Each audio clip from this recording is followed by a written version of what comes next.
So let me get right to the point. Phoenix International Raceway may be the prettiest setting in NASCAR, but it'll bite you in a hurry if you don't watch out. 43 drivers go 200 laps tonight, hoping to scare off the competition and roll into victory lane. All right, enough of the desert jokes here. This track opened its doors in 1964. It has become a favorite stop of NASCAR drivers and fans. And tonight, the 7th race of the Nationwide Series season goes green shortly. A quick 200-lap sprint from green to checker. Let's go trackside for the opening ceremony. Ladies and gentlemen, please rise and remove your hats as the Trevor Brown Jr. ROTC presents our nation's colors. And now, please welcome Phoenix International Raceway Chaplain Ken Bowers as he offers tonight's invocation. Thank you, Heavenly Father, for allowing us one more time to gather at our beloved Phoenix International Raceway for a night of NASCAR racing. You bless us in so many ways, but one wonderful realization is that we may not know what tomorrow holds, but we know you hold tomorrow. With that assurance, we ask for a safe race tonight, and we pray that you will accept our thanks for all these things. As it is in your name we pray, and everyone said, Amen. Please welcome 551 entertainment recording artist Aaron Anderson with our national anthem. Oh, say, can you see by the dawn's early light what so proudly we hailed at the twilight's last gleaming, whose broad stripes and bright stars through the perilous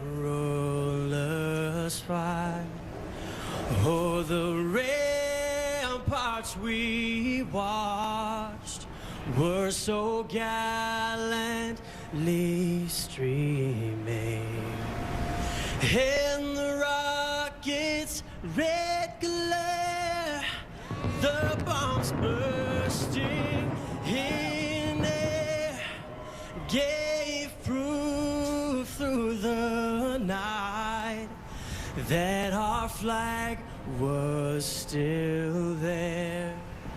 Oh, say, does that star-spangled banner yet wave o'er the land of the free and the home of the brave?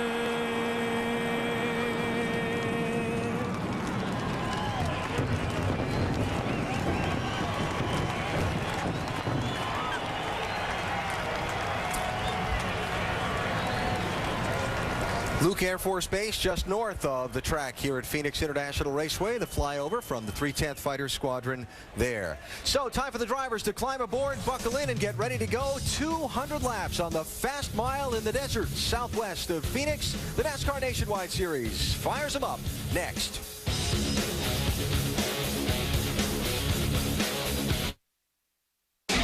NASCAR Nationwide Series at Phoenix International Raceway.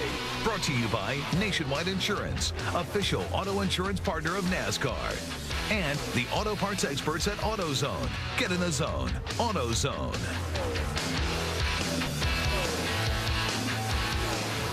Hell yeah. Keep on digging. Move forward. Hell yeah. Digging. On three. Let's go with digging. Digging. All right. 1, 2, 3. Digging! We're digging the weather tonight here in Phoenix. Chamber of Commerce weather. Temperature reached the mid-70s late this afternoon, and as the sun sets during the race, it'll drop to the mid to upper 60s. Then a decent little breeze blowing across the racetrack from turns 2 to turn 4 as well. Something else for the drivers to contend with as the race begins. Now, DJ and Andy's excellent adventure from outside turn 2, around the back of the racetrack, across to the front stretch, through the no-drive zone for golf carts, and up the 200 or so steps from the bottom of the grandstand to the the booth, all in record time, we hope. We join them now, hopefully, and the only man not sweating and out of breath, Dr. Jerry Punch. Come on, Doc. Hey, thanks, Alan. Folks, glad to have you with us. And guys, glad to have you up here. Good job. We made it. Yeah, that's hard on the old guy, though. We're going to have to find a different way. I know it is. Oh, you're talking about me. Oh, I thought you were talking about me. Imagine in the early years when the prospectors had to cross the whole desert with no golf cart. Don't know how they did it. Yeah, God bless them. Let's talk about how technically challenging this racetrack is. Over the years we talk about it. Let's break it down, though. DJ, drivers say turn one. It drives like a short track, but brakes like a road course. What do they mean? Maybe that's why I never got around here good. I was confused. Now, it is one of the fastest part of the racetrack and the highest braking point on the racetrack. But you have to be careful to get on the brake and then off of it. You have to carry speed through the center of the corner if you're going to have any exit speed off of turn 2 and down the back straightaway. And Andy, you exit turn 2 for the back straightaway, which is not a straightaway. That's the problem. It's not straight. And this track is so challenging, and the turns are so different. You really have to decide as a crew chief which end of the racetrack you want your car to handle the best on. I've always picked 3 and 4. To me, it seemed like if you can carry speed through there and off that corner and down the straightaway, that you would have a better car than you would if you tried to concentrate on the other side. For a 1 mile oval, you got a long way to go down turn 3 and around turn 4. And DJ, when you finally get out of turn 4 to the front straightaway, there's no room. Yeah, you would think that'd be easy. Getting off of turn 4, you need all of the racetrack, and then all of a sudden, you come down a front straightaway that is very narrow. If anything should happen there, you're going to have a hard time avoiding it. That's why we see, wondering why these guys wreck on the racetrack. Well, there's really, on the straightaway, I mean, there's really not a lot of room there to avoid anything. And folks, that's just the racetrack itself. Now, to add to the racetrack challenge, about halfway through, they're going to turn the sun off, which means it's going to get dark tonight, and guys, a whole different set of challenges. Yeah, just the challenges of the driver being able to see. That's the first thing, and they're going to have to deal with that. We heard Carl Edwards say just a second ago how he was kind of worried about it. It looks like the sun's going to be down enough that won't be as big a problem as he was anticipating. The other thing is the track is really going to change. That temperature is going to change, and it changes the setup a lot on these cars. It will change the setup as the sun will set over that grandstand. And in spite of the challenges of this racetrack, we've got a star-studded field. Over half the former winners, all 3 multiple winners in tonight's field, Busch, Edwards, and Biffle. Let's go trackside. Race fans, it's time for those most famous words in motorsports. Here to give the command, please welcome Bashas Vice President of Sales and Merchandising, Robert Ortiz. Gentlemen, start your engine!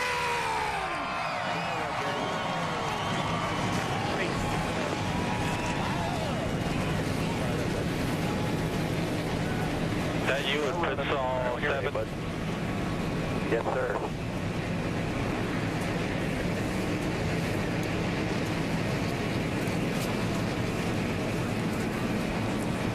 Cars have fired and getting set to roll off. You know, folks, it was 10 years ago at the age of 13 that a young man made a name for himself in a small oval in the desert outside of Las Vegas. Tonight, that driver, now 23 years of age, tries to make a name for himself on his way, possibly, to a nationwide championship. Kyle Busch, our in-race reporter, will talk with him when we come back. Gotta make 'em wanna, gotta make 'em wanna, gotta make 'em wanna come. Earlier today, it was Carl Edwards who picked up where he left off last November as the darling of the desert. He was the best in the house. Carl Edwards putting his Ford on the pole, picking up his 14th career pole and 3rd of 2009 for the NASCAR Nationwide Series. Now, while you watch to see where your favorite driver is starting, let's visit with our in-race reporter, the driver of the Cars.com Z-Line Designs Toyota, Kyle Busch, who starts back in 5th tonight. Hey, Kyle, Dale Jarrett with ESPN. You have a copy? Hey, Dale. How you doing? I'm doing great, Kyle. Hey, man, we love your style of all-out driving, but I just wanted to know, racing for this championship, are you making any decisions based on the points instead of that wide-open driving style all the time? Yeah, you've got to a little bit. You know, when you run for a championship, you've got to change somewhat. So for us, you know, we feel like we did the right thing last week by running second. That was the best we could do. We could have taken a chance and driven too hard there, raced Joey too hard, and, you know, ended up wrecking ourselves. But racing in the way that we are, we feel like we did the right thing. So we're looking forward to tonight. Hopefully we've got a good car where we won't really have to race anybody and we can race ourselves. All right, Kyle, our second question comes from our ESPN mailbag, and Shane in Palo Verde, Arizona would like to know, you seem to race very well at Phoenix and Las Vegas. Why are you so successful racing in the desert? I'm not sure. Seems to be said for California. I'm pretty good there, too. So must be the time zone. You know, I got an automatic clock that goes off in my head at 8 o'clock every morning. I'm up and awake. You know, it doesn't seem to work that well on the East Coast. So love it out here on the West Coast. So close to Vegas, so close to home. Feels nice, feels good. Got friends here. Just going to go out and give it a shot. All right, man, we actually think you're pretty good everywhere, and thanks for talking with us tonight. Have a great race, and now Andy's going to talk with your crew chief, Jason Ratcliffe. Hey, Jason, Andy up in the booth. You got us? Yes, sir. Hey, Jason, you guys raced each other really hard last week at Nashville, and you've talked about how you guys share all your information between the teams. But when it comes down to having to beat that teammate to win, how do you do it? Well, it's tough. It's very challenging, as you saw last week. But like you said, our cars are usually set up very, very similar, which makes it, you know, when you're out there battling head-to-head, it makks it even that much more difficult to find even the smallest advantage. So you rely even more on your pit crew. It comes down to the little things, you know, how well your driver gets through traffic. You know, it's my job to keep up with you know, a couple tenths of air pressure can mean a lot in that situation. But that's what we're going to do tonight. We're going to try to be mistake-free on pit road and not make any mistakes and get this Z-Line Toyota back to victory lane. Well, thank you very much for talking to us, Jason. Good luck tonight. Thank you. Well, what a great job he has done this year for that Joe Gibbs Racing team. We'll have onboard cameras in 7 other cars tonight. A couple of Nationwide Series regulars, Mike Bliss and Jason Leffler, have not won here in a stock car, but they have been successful in USAC competition.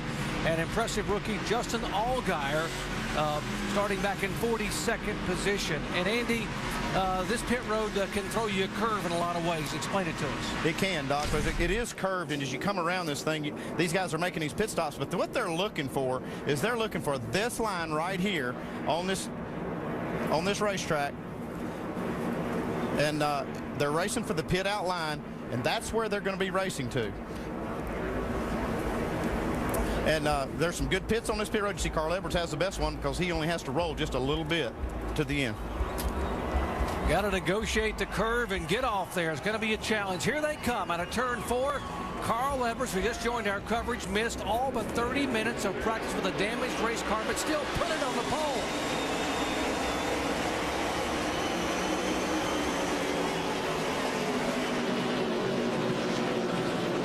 Joey Logano had a great start there. Gets off of turn 2 and takes the lead.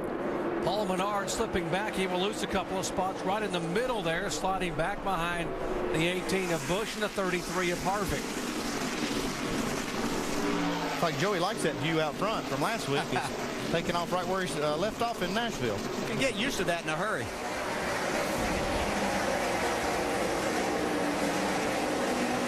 We commented a moment ago, if you weren't tuned in during our NASCAR Countdown show, Alan Bestwick mentioned the fact that in the one and only morning practice section, Carl Edwards' car was damaged with some sheet metal damage. They spent 90 minutes in the garage here, only got 30 minutes of practice at DJ. That could have an impact on the car as the night wears on. Yeah, absolutely, and especially here at the beginning. He's not exactly sure what his car is going to be like here at the start, even though they did get some more practice. But he's just going to feel things out. He's in a championship battle. He's not going to take any chances. As we see Jeff Burton racing David Reagan here, you're going to see a lot of side-by-side racing here, and you saw David Reagan on that outside have the momentum and be able to make the pass. Back in 11th position is the 6th car, David Reagan. We're talking about one of the drivers to watch. And there's a 16 car. Last time we saw Greg Biffle, he was going to victory lane. And at Las Vegas, breaking that 76 race winless streak, and now he's being challenged for 4th spot. Yeah, I thought Kyle Busch was just going to be able to drive by Greg, but Greg's giving him a fight right here. Yeah, and that outside, you can carry some momentum. You can hold somebody up down on the bottom if they can't get to the gas, although it looks like maybe Kyle's going to make the pass here. You see a battle for the lead here as Carl Edwards is pulled back to the bumper of Joe Logano.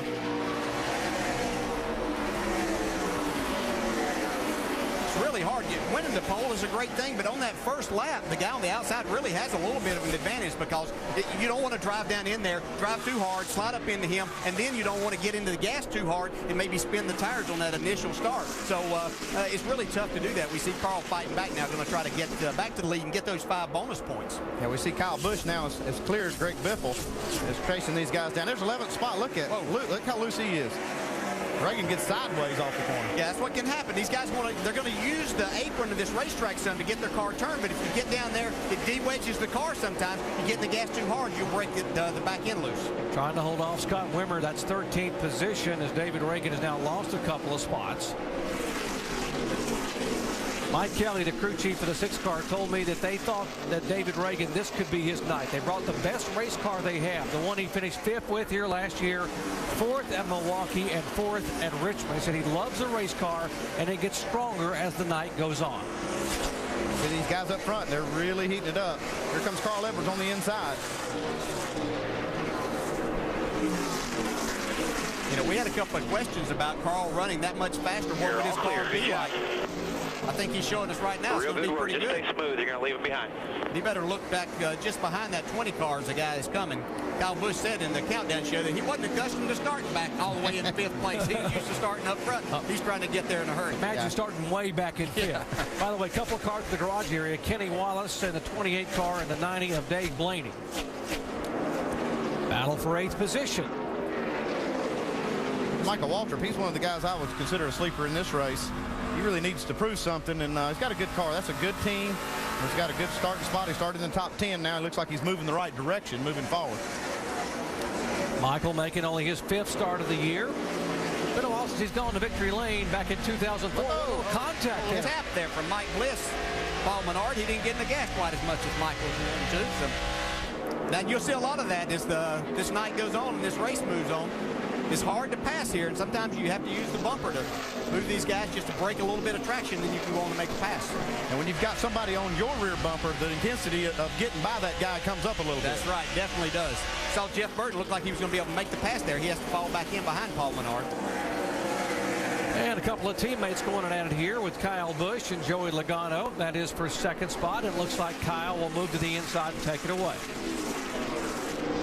And the car looks good out front right now, and it's early. I think if he's got any kind of problems with his setup from not having any practice time, it'll show up later in this run and as the track gets a little bit cooler. 11 laps in the books here of 200 at Phoenix International Raceway. The Jewel in the Desert hosting the NASCAR Nationwide Series. And Cousin Carl, the pole sitter, now back out front. He has led the last 4 laps. Back in a moment. 15 laps in here at Phoenix International Raceway, and Carl Edwards, currently our leader of the Bashas Supermarkets 200. We just joined our coverage. Edwards was the pole sitter. Got passed on lap 1 by Joey Logano, fresh off that victory at Nashville a week ago. Edwards has retaken the lead now and led for the last 10 laps. There were 8 cars that had to go to the back of the pack here after issues either in qualifying or in the garage area, but 2 drivers had problems in qualifying and had to go to backup cars. There's the impressive rookie we talked about, Justin Allgaier, who had to start back in 42nd position. Vince, he's on the move. He sure is. He's picked up 15 spots. I talked with Chad Walter, the crew chief, just before the race got started tonight. He said, on paper, the cars are identical, but you never really know. It's definitely a curveball. Justin just came on the radio. He said it's a little bit tight right in the middle, but otherwise it's really, really good. The other car you mentioned going to the back is the 66 of Stephen Wallace. Very disappointed as well with their qualifying incident. They cut a right rear tire because they felt like they had a car here that was going to be a difference maker. They had to go to the backup. He's gone up 11 spots from the start, so things are good for the 66 as well, Doc.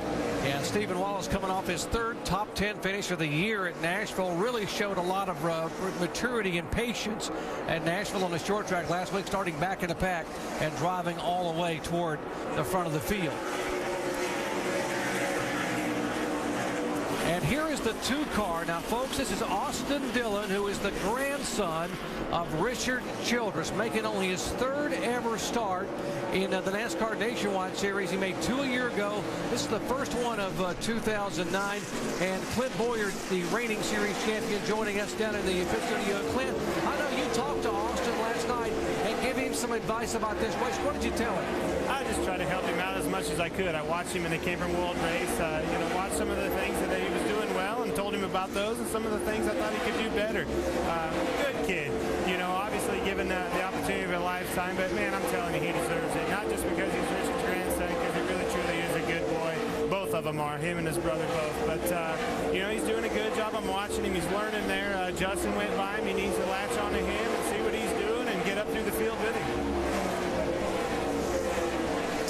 Those the words of Clint Boyer, who obviously drives in the Cup car and won the championship for Richard Childress a year ago. Now, this young man is the son of Mike Dillon, of course, and you know, just trying to get his career jump started. And the whole trouble in turn one, and the 52 car, Kevin Hamlin has come up and hit it a ton, and that will bring out the yellow flag.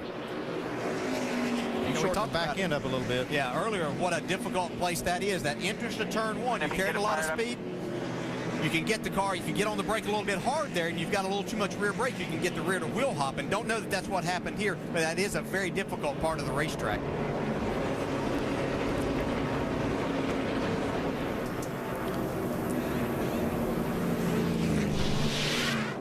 See, getting down into turn one, yeah, you can see the car just step out right there. Probably a little bit that the car was free, and he got on the brake a little bit too hard.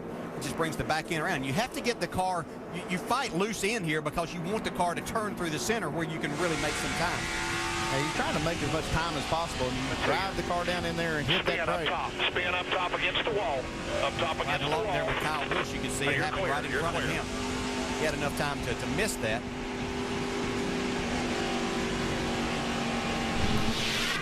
There comes the 52. That is the car owned by Jimmy Means. And crew chief, what do you do? We haven't run very many laps so far. You know, there'll be some guys that may want to work on their cars at this point, but it's a little bit early to be coming down pit road.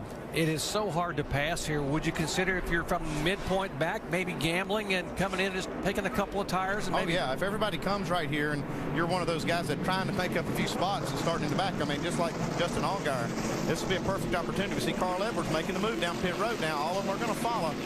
And if I'm one of those guys, I will pull a little strategy right here. Here they come, 45 miles an hour, headed to you, Vince Welch. Kevin Harvick coming in. He says he could just be a touch better between 3 and 4. They're going to change all 4 tires. They're going to put scuffs on, take 0.2 of a pound of air out of the right front tire. Shannon Spake. Vince, Kyle Busch in this 18 car, he said he started off loose. Now it's getting tight center. You saw that wrench. They went half round up on the track bar, 4 tires. Mike. Shannon, as we've documented earlier, Carl Edwards only had about a half-hour of practice. The car subsequently just a little bit tight. They're going to free him up a little bit with air pressure, a 4-tire change, and a full load of Sunoco race fuel on the 60. As the race ensues here on pit road, he's off the jacks and away. 32 of the 41 cars on the racetrack came on the pit road. Here's the race off. Mike Bliss, we're talking about some tire strategy. Trying to get him up front, get some laps led and points. You see Carl Edwards loses a spot. And Kevin Harvick back 5 positions in the 33 car. Under caution because of a spin and hard impact by the 52 car, Kevin Hamlin back with the green in a moment.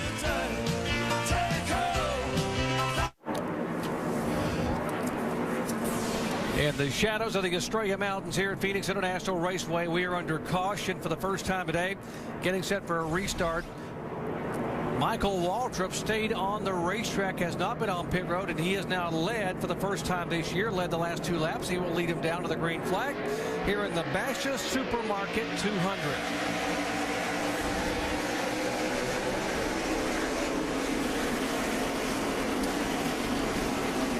NASCAR will hold a 31 car, Darrell Haar, a single lap for passing the pace car. This is Darrell's debut in the NASCAR Nationwide Series. See the 18 car scrambling on the outside there, guys. They had some trouble on the left side tires, as did the 33 car of Kevin Harvick on that pit stop. There's Carl Edwards now trying to get to the outside. And 18 was having trouble with the rear tires hooking up off of that corner, but he's going for the lead right now. And he power slid that thing all the way through the corner. Yeah, and he's using up now the side of the car. He's taking the lead on the backstretch right now. I think this is a pretty good idea on Michael Waltrip's part. He's going to get passed by a few cars here, but I think this will work out pretty good for him. We only had 22 green flag laps on that first set of tires. Mark, that's not good. Wrecking behind you. Under you. Jesus, 60 that didn't work out like he thought it was going to, I'm sure. Well, he wasn't expecting to get hit. That's what I mean. And I'd say that. It certainly looked that way. I didn't do anything. Yeah, he just drove all over you. Let's go back to the garage there. Pretty hurt. You all right, Mike? Carl was pretty lucky there not to get himself involved too. Racing for a championship. Here again, the contact. Watch the one underneath, and there's the contact, 60 and the 99. Yeah. Nothing Michael Waltrip can do in that situation, but just ride it to the wall.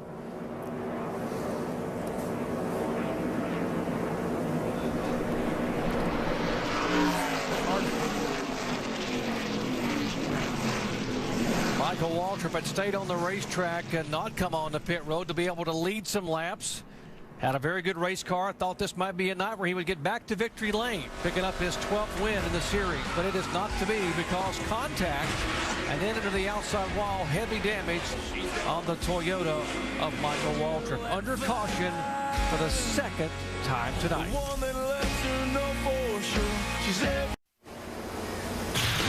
While we continue under caution here at Phoenix, a look at the upcoming motorsports calendar on the ESPN networks. NASCAR Now, Phoenix Pre-Race Edition, presented by 5 Hour Energy, 10 a.m. Eastern tomorrow. Then the NHRA Summit Racing Equipment qualifying and finals over the weekend. Qualifying tomorrow, the final Sunday. The American Le Mans Series at Long Beach, Sunday on ABC. And our next nationwide series race next Saturday, 2:30 Eastern ABC, the Aaron's 312 at Talladega. Need we say more? And from the ESPN pit studio with defending series champ Clint Boyer, there's the lucky dog on this caution. It is the 26 car. Brian Keselowski will get back on the lead lap with the Aaron's lucky dog free pass. Champ, you've been in these situations before. Guys with new tires racing around guys with older tires. Thoughts on what just brought out this caution? And that's exactly what it is. You know, that's the nature of the beast at these short tracks like this. You know, Michael stayed out. He was on 2 tires, had his hands full, but by all means, he had the right to be up there. You know, he was racing hard. Carl had fresh tires, came up on him and just drove through him. You know, unfortunately that's the nature of the beast at these short tracks like this, but you know, that's unfortunate for Michael for sure. And certainly Michael every right to be frustrated after what happened, and then Carl Edwards of course has his side of the story as well, that you know, coming through. Hello. Yeah, absolutely, and that's what it was. Come low, good job, good job. You know, Carl was rolling the outside, had a lot of momentum, just drove through him. You could tell Michael's plenty tall. You can see his hand. It was about 2 feet outside the window, but yeah, he has all the rights in the world to be mad and frustrated there for sure. Here's what Carl Edwards said on his radio. Yeah, I mean, I don't know if you saan that, Jason, right here. He just run me right to the fence. You know what I mean? Yeah, I mean, it's just racing. Just, we got a long way to go, so just get out of your head. That's fine. I mean, that stuff happens. We'll just get back to racing here. All right, so the Edwards camp side of the story there as we get ready to go racing with Kyle Busch back out in front. What a power restart last time. 4th to 1st in a lap. That's Kyle.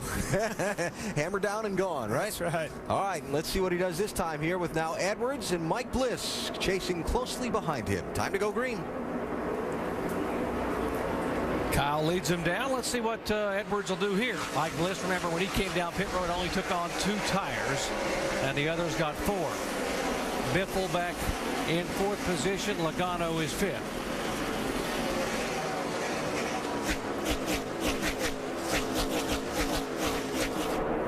I know things always look different from the driver's seat than what we see on TV sometimes, but Carl Edwards was very fortunate in that situation that he wasn't caught up in that. He did a great job once he created the contact of not getting involved and getting himself in a bad position points-wise. And so did Greg Biffle, who was behind Edwards, not hitting him. Now here's a battle back in the pack 12 position. Paul Menard, the 98 car, getting past. Brendan Gaughan takes a spot away. That's 11th spot, and trying to make a move on the outside as well is the car of Jason Leffler. Carl's got a strong race car, no doubt. Look at him drive underneath Kyle Busch coming off the corner. That's what really makes this racetrack fun, is situations like this where you can drive up, get underneath somebody, race side by side for laps at a time here. Especially when you have 2 hard-charging drivers like these 2 are. Neither one really want to give an inch. They're battling for a championship. They're battling to win here tonight. Mike Bliss is keeping right up with these guys on those 2 tires, too. He's coming inside Kyle Busch on the bottom. And right side of your screen, Kevin Harvick. A couple of Cup regulars, Kevin Harvick and Jeff Burton, battling for 6th spot. Kevin had a little problem on their pit stop with the left rear going back on. It cost him a little bit of time. See a battle for 10th here. A couple of rookie drivers, Brendan Gaughan, Scott Lagasse. Lagasse coming off that top 10 at Nashville, and we talked about the 38 of Tire Letson. going down or something.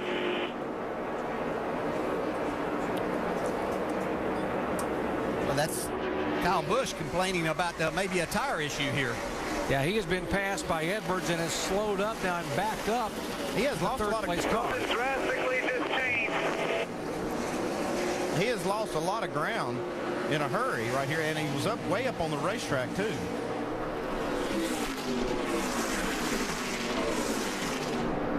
Yeah, it's not many times that someone like Kyle who has as good a feel of their race car that this is going to be something else besides a tire problem. I'm sure he's going to stay out there as long as it's not too bad and try to hold out and see if they can get a caution, because if he comes to pit road, he's going to get a lap down. Yeah, there's one problem here with this whole thing, just like what you asked him in the in-race reporter question was, are you going to race any different now that you're racing for a championship? This is that situation right here. What do? You want to save points. Big picture now. I mean, yeah, what do you do if you're the crew chief and you know that he wants to win the race, but you got to think about what's going to happen when you come back here in November. How far behind will you get if you hit the wall and have to call it a night? Well, that's the thing. I'm going to be watching these lap times real close. And if I see those things and he's going way high here, if I really think he's got a flat tire, I'm calling him off the racetrack. While you watch this battle, by the way, the 99 of Michael Waltrip is officially out of the race, and now Shannon has caught up with him. Shannon. Doc, a pretty disappointed Michael Waltrip down here in the garage. The guy's working on the car. Tell us what you think happened out there, Michael. I think I got run over. First of all, I want to say thanks to Best Western, not only for sponsoring my car, but for the relief they're providing back in Tennessee. That was terrible last week over in Nashville. They're stepping up and taking care of a lot of good folks. Thanks to Best Western for that. Secondly, what the heck? I mean, I just got run over. Racing's crazy, man. You know, I was on older tires. My guys told me to stay out, and there was no excuse for it. Carl's always sorry, though, so I'm sure I've got that going for me. All right, Michael Waltrip down here in the garage, but you can see these guys are working hard on this 99. Definitely going to try to get him back out onto the racetrack. Valence looks fine. Is it bottoming out or something? No, it's not turning. It's like the fenders are knocked in 12 inches on each side. It's so tight. I don't know what's wrong with it. Definitely got a problem. He's too tight, and then you would think maybe that's a flat or a tire on the right front going flat. Shannon, what's he saying? Like that, because it doesn't feel like it's traveling on the left front anymore. Hey guys, this is something that this team really battled in practice. I spoke with Jason Ratcliffe before qualifying. He said that they really tried to free it up, but they also built a lot of adjustability into this race car. They're afraid they may not have many opportunities, though, with the amount of cautions, the little amount of cautions that we see in this race. But right now, tight race cars, you heard Kyle Busch say. Well, I just don't think it's just a little tight. I think he's definitely got a problem of some kind here. Don't know exactly what it is, but this is not just a one adjustment from being too tight. Yeah, he is really slowing down. He has gone from the lead, now losing the 8th position to Brad Keselowski, and in jeopardy of going out of the top 10 here in less than 5 laps. We'll check on the 18 situation with Kyle Busch when we come back. Carl Edwards, a leader here at Phoenix.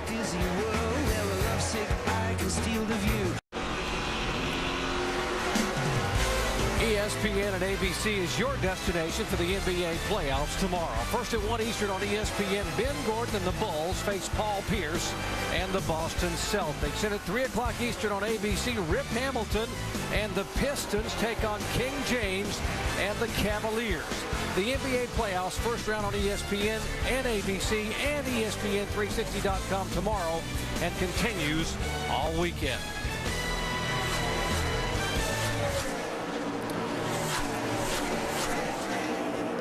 Moving in on lap 50, just about a fourth of the way through, and there is the 12 car of Justin Allgaier, the rookie who started back in a backup car in 42nd. He is coming to you, right front, right side.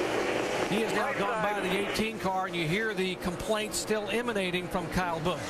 Yeah, he's sure he's got a problem now. He's coming in, he says, next time.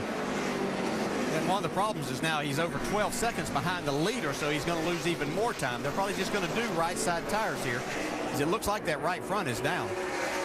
It looked like coming off the track. It's hard to tell right here. It's hard to tell. Well, I think I'd have to get 4 tires. I'm going to bring it down. My transmission's stuck in 4th gear. Uh-oh. Well, from bad to worse. You heard him say his transmission's stuck in 4th gear. Right sides only, guys. Right sides only. The problem with that is get his pit road speed, make sure he didn't speed. Leave that right right side up, Tate. Leave that right side up, grab a jack stand, go back over there, get it up.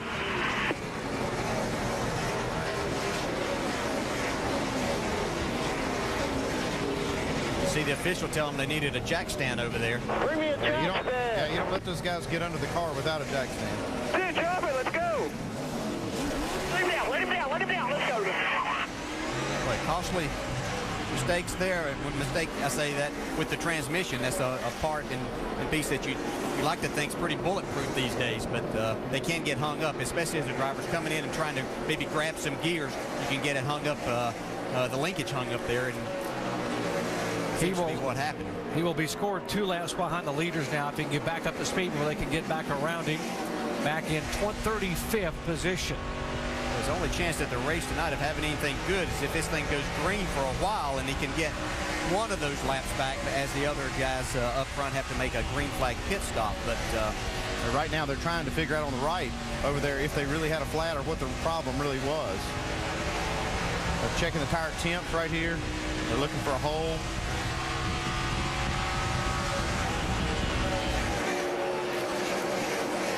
.20 car, 33 for third position, Logano and Harvick will take it away. Now, Harvick's car looked really good on the apron of the racetrack coming off the corner, and that's where a lot of these guys are going to race. They'll race completely below that line. Yeah, that's when you know Kevin Harvick's good here. We've seen him run well here in the past, and he really, when he gets that thing, those left side tires below the apron, that's when Kevin Harvick's hooked up. What's he saying, Vince?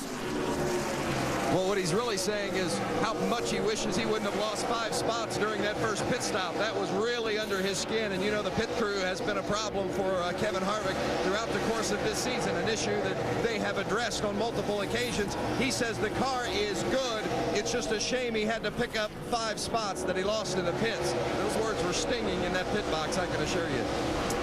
Well, he did lose a few spots on that last stop, but he did win the race the last time he drove this car, and he won it off pit road. So, you know, you win some, you lose some, and it was early, so they have plenty of time to make this up. Yeah, that's the good thing is it did happen early, but as a driver, you know how difficult it is to race and pass here, and you don't want to have to use up your car and take chances whenever things like that. But we will say, whenever he won at Bristol, his pit crew stepped up and got him out in front, and that may help make the difference. And you see Kyle Busch going on the outside now with those fresh right side tires, able to go by with some of these guys that now have about 45 laps on their tires. And, you know, sometimes he might not have had a flat, but sometimes you just get a tire that doesn't work, and that might be the situation here that just gave him that feeling. The right front wouldn't stick, and he thought that the tire was going flat. Yeah, but it's so rare to have one that far off unless there's a real problem with it. I'd be surprised if they didn't have it going down or something wrong. Oh, he slips up across the racetrack there and gathers it back in. Now, coming into tonight, Kyle Busch had drawn to within 23 points of Carl Edwards in the standings, and by leading a little bit ago, he was within 13 points. Now he is being shown 152 points back, but still in second spot. Amazing how things change. Carl Edwards creates an accident that almost got himself involved that could have been disastrous to him. And then Kyle Busch does have problems, but Carl Edwards is taking advantage of this right now. He's way out front. Mike? Yeah, he's taking advantage of it, but he may have some problems of his own, DJ. Listen in on his radio. Seems like there may be some concern in the 60 cam. I got a little bit of a vibration or rear end, like a drive line or rear gear or something. I'll keep track of it. Yeah, something's definitely amiss in the rear end. And right now the 60 car cruising along, but Carl has cautioned his team, told them to be ready and have some rear end parts ready to go in case they have to make a stop. Right now he may seem strong, but there may be a problem brewing. Yeah, he may have a loose wheel on that car too, Mike. Just watching that car get down in the corner, it looked like the left rear was shaking. I don't know if that's part of the vibration or a symptom of it. So the car second in the points has had issues and is now being shown 2 laps down. That is Kyle Busch. And the points leader and race leader may be having a problem develop with the rear end of his car. Stay tuned. The vibration apparently getting worse for Carl Edwards. 60 laps in. We'll be back with more from Phoenix in just a moment. Little twisted plot early in the Bashas Supermarkets 200 at Phoenix International Raceway. Carl Edwards leads while the other player in what has been the season-long tight fight for the championship so far, Kyle Busch, has had his troubles. They were 23 points apart starting the night as they run now 146 between the two, with Kyle Busch being shown back in 32nd position. Shannon Spake is in the 18 team's pit. What are they saying down there, Shannon? Well, Alan, I mean, what aren't they saying? This race has just been one thing after another for this 18. They had a bad pit stop because of a jack. The jack couldn't get under the car. The guys have grinded down the jack. Most recently, Kyle Busch went out for that last restart and said the car started off loose and then all of a sudden went tight. He thinks he may have a broken shock. He thinks the camber shim may have fallen out. He cannot dissect exactly what is going on. They did bring the car down. There was a cut in the tire. The air pressure was low, but the car has not gotten better since they changed those right sides. So the team is planning at this point to change the front shocks when they come down for a pit stop. So it is just madness out here in the 18 pit stall. Now over to the Craftsman Tech Garage with Tim Brewer to try to explain what is going on. Yeah, good luck with that, Shannon. But anyway, when you got a shock absorber failure, folks, you got a lot of really thin shims inside the shock absorber. It's also sealed and it's pressurized in a chamber. But when a shock absorber loses air pressure or nitrogen pressure through this valve, it seems to cavitate a lot. It changes the handling characteristics of the car. But still, yeah, when you break something in this shock absorber, you know, you're sitting here on a coil-bound situation where this is the installed height of the spring. It's a solid spring like this. And it's sitting there actually, and the only really deflection you have is in the sidewall of the tire. So like I said, Shannon, it's going to be a guessing game right now until you actually change the shock absorber. Alan? You put all that expensive stuff in the car to hold up the right front corner, and now you don't have it anymore. It can be a problem. Nationwide Series champ Clint Boyer is in the pit studio with us watching all this. You're in the car. You know something's wrong. You're trying to help your crew chief with some information. It's got to be frustrating for Kyle. It is. It's absolutely very frustrating, and he has to stay calm. That's the hardest thing. It's easier said than done, but he has to stay calm, try to relay what he's feeling, what he's thinking, you know, and he's done that. If it's a broken shock, but you know, one thing to think about is they came in. Obviously, she said it had a little bit of cut in the tire. They put 2 tires on. It's probably going to be a little bit tighter. So you know, got to stay calm here, collect your thoughts, and come up with a game plan. Hopefully, the caution comes out soon, and you can come in and look at it. Now, agree with me or disagree, but right now the 18 is duck hunting. It's a play on Carl's sponsor. Yeah, absolutely. Absolutely. If he can he's 2 laps down, but he's the next car behind Carl Edwards on the racetrack. He has no hope of getting the free pass until he gets back to at least 1 lap down. Yeah, but they're a strong team. If they can get this car fixed, you know, he might be able to be a car that can contend with passing a leader and getting that lap back and then getting back 1 lap down and get the lucky dog. So he's not out of this thing. It's never too late. You never give up. All right, so watching that 18, looking for that 60, Doc, and seeing if he catches him before the caution comes out or not. Well, guys, here's the good news for Kyle Busch. Either he's adapted really, really well with his remarkable talents, or the car's adapted, because the last 2 laps, he is the fastest thing on the racetrack. He is actually now moving in on Carl Edwards to be able to run down the leader. So maybe things are looking a little back up again for the 18 car. I don't think it was nearly as bad as what he sounded. I mean, he was finding almost everything wrong with it, but the car is very, very competitive. You can see he is running this 60 car down, and he's probably going to get one of these laps back. If I'm down there in the pits, I don't panic just on what he's saying. I'm watching these lap times, and if they're as good as I see right now, I'll leave him out there and just try to get back on track. Yeah, right now he's hoping that a caution doesn't occur before he can get to Carl Edwards and get one of those laps back. So the car, it does look like it's much better. You don't know exactly what it was. What's on your gauges? Only a couple of pounds of air could make a huge difference in the way the race car was driving. So that could have been it, and everything is fixed now. He's just hoping for no caution. 9, 13.5 volts, 75 PSI, 30 on the water. So the drama building here in the desert at Phoenix International Raceway. Carl Edwards is our leader. He's very familiar with what happens if you lead the laps here and they wave the checkered flag. You get to do that signature somersault. Carl won it here as a rookie back in 2005, and he won it again last time we were here in fall of 2008.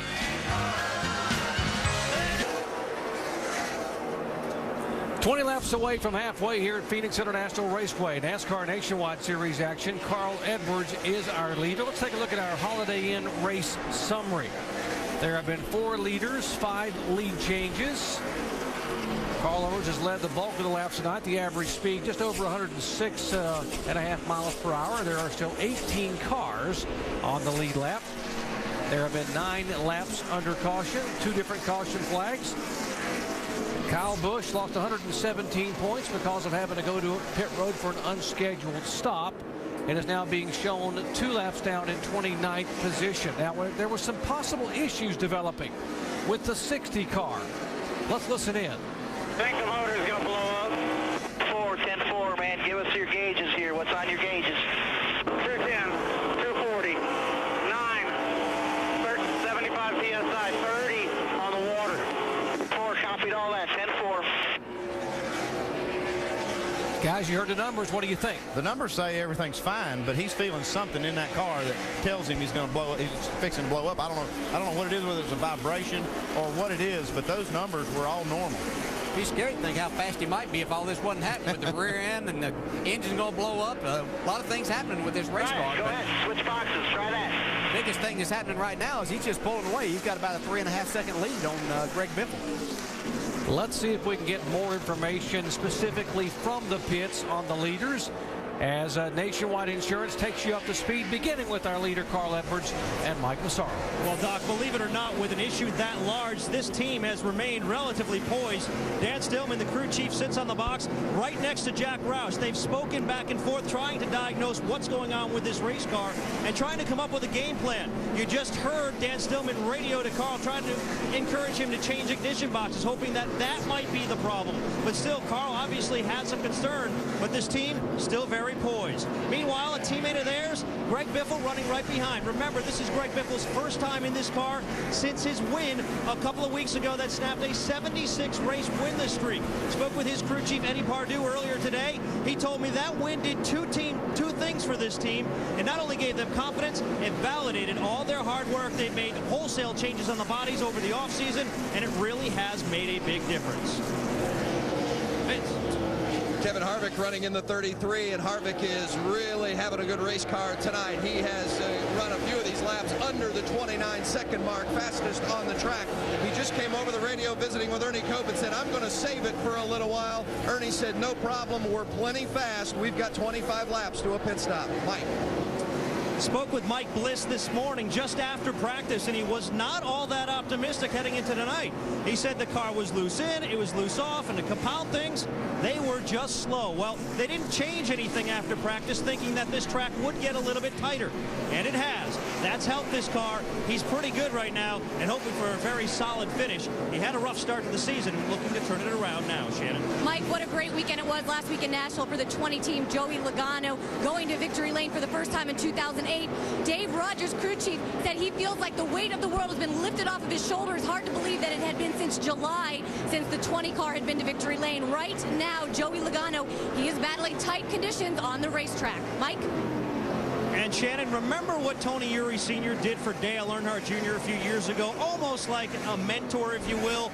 Kind of took him under his wing and encouraged him. Well, he's done the same thing with Brad Keselowski. After such a rough start to the 2009 season, he sat down this young driver and explained to him that he just needs to do some things a little bit different. He said, now we have to go points racing. We need to be a little bit more conservative. That got through to Keselowski. The approach has changed, and the results have come. Right now, looking for another strong finish, trying to turn his season around. Shannon? That Jason at 38 of Jason Leffler, as you see him go to the inside of the 88 car. He is tight. He started this racetrack, he said, on a scale of 1 to 10, I am a 10. They did make some changes to that car, 4 tires, fuel, and a wedge adjustment. Right now, it looks like that car's pretty hooked up as Jason Leffler made the pass. Now, David Reagan, who's currently running behind him in that 6th car. David Reagan coming into this race 3rd in the point standings. He has had back-to-back top 10s, but that team is still seeking for that very first win. I bet they will be glad when they get that out of the way, and we're no longer asking them about it. Vince? Maybe the performance of the night belongs to the rookie, Justin Allgaier. The 22-year-old running for Roger Penske has moved up 33 spots tonight. After wrecking in qualifying, he started 42nd. He's now cracked the top 10. He says this track reminds him of Bristol. No, not because of the banking or any of that nature. This is a flat track. He said it reminds him of Bristol because there's traffic all the time. And he's certainly been in it tonight coming from the back. Shannon?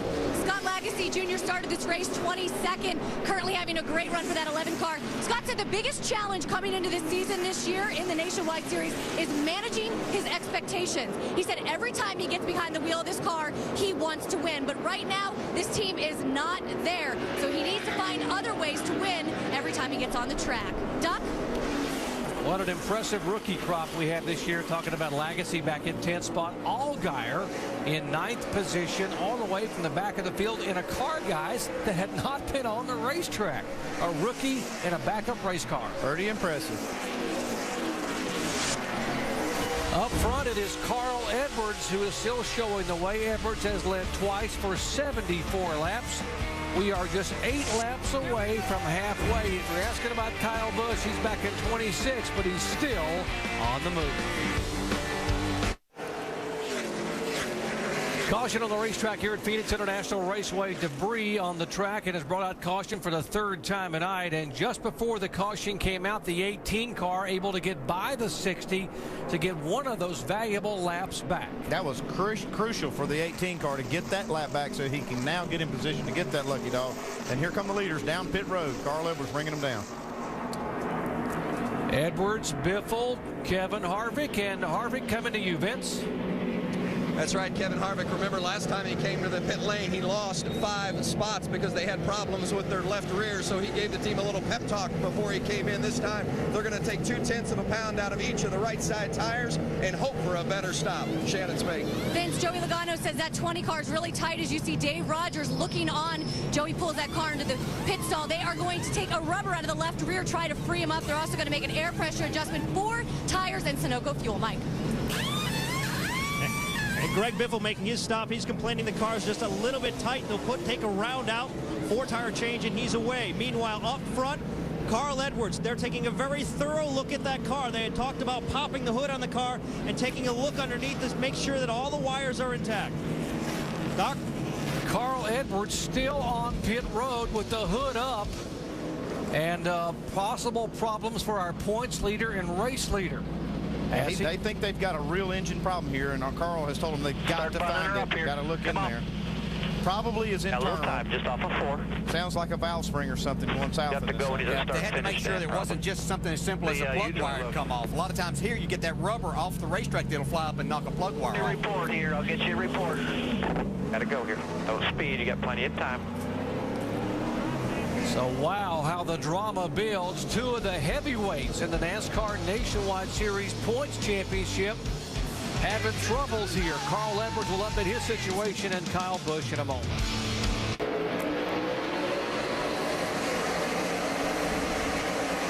Green flag and halfway here in the Bashas Supermarkets 200. Greg Biffle, our leader. Carl Edwards did get off of pit road and did not lose a lap. He is on the lead lap, back in 13th position, and it is a scramble back in the pack.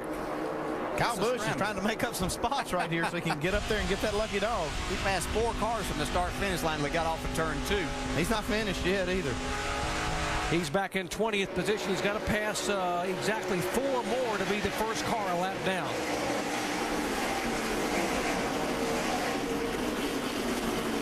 So it is Biffle the leader, Harvick in second, Bliss, Brad Keselowski, and Leffler in the top 5.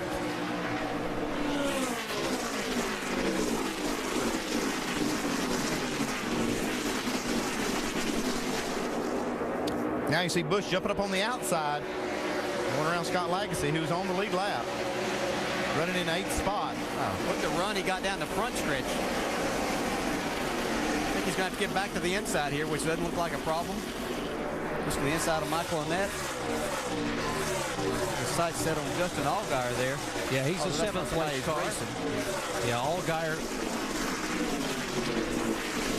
And the 60 car really struggling. Looks like they raised the hood, Andy, and apparently didn't see much, but apparently the driver feels that it hears it. If it's internal right here, you see right there, the car's laying down on the straightaway. He knew that. He felt it coming on, and there's nothing they can do. They're not going to find that on just by raising the hood. It's all internal, probably a valve spring, and when that happens, it just starts disintegrating from there. You start losing the valve and then the rest of the engine. Mike, let's check in their pits. And Doc, we're catching up now with crew chief Dan Stillman. Dan Stillman now just grabbing a bit of a conversation with Jack Roush, going over things. We'll catch up with him in just a minute when it's an appropriate time, but obviously his head is on other things. We'll be right back then. Yeah, they're just trying to figure out what it is and then how long to keep you know, he's racing for points also, so they're going to try to figure out a strategy to try to keep it running the whole race, even if it is down a cylinder. 8th position, Joey Logano trying to get on the inside of Lagasse, the rookie. That's the 2 of Austin Dillon in front of them. He's had his hands full, but done a pretty good job keeping the car clean. Yeah, he's under fire right here. And he right there. Just a little bit of shot from Logano. That's the problem. I mean, you hold these leaders up just a little bit, they get antsy on you. Yeah, he was trying to just kind of take it easy. He's got himself up out of the groove now. He's got a lot of stuff on his tires, so he's just going to settle back in, get that worked off. Yeah, he did a good job right there. Just to looks like he might have a right front flap.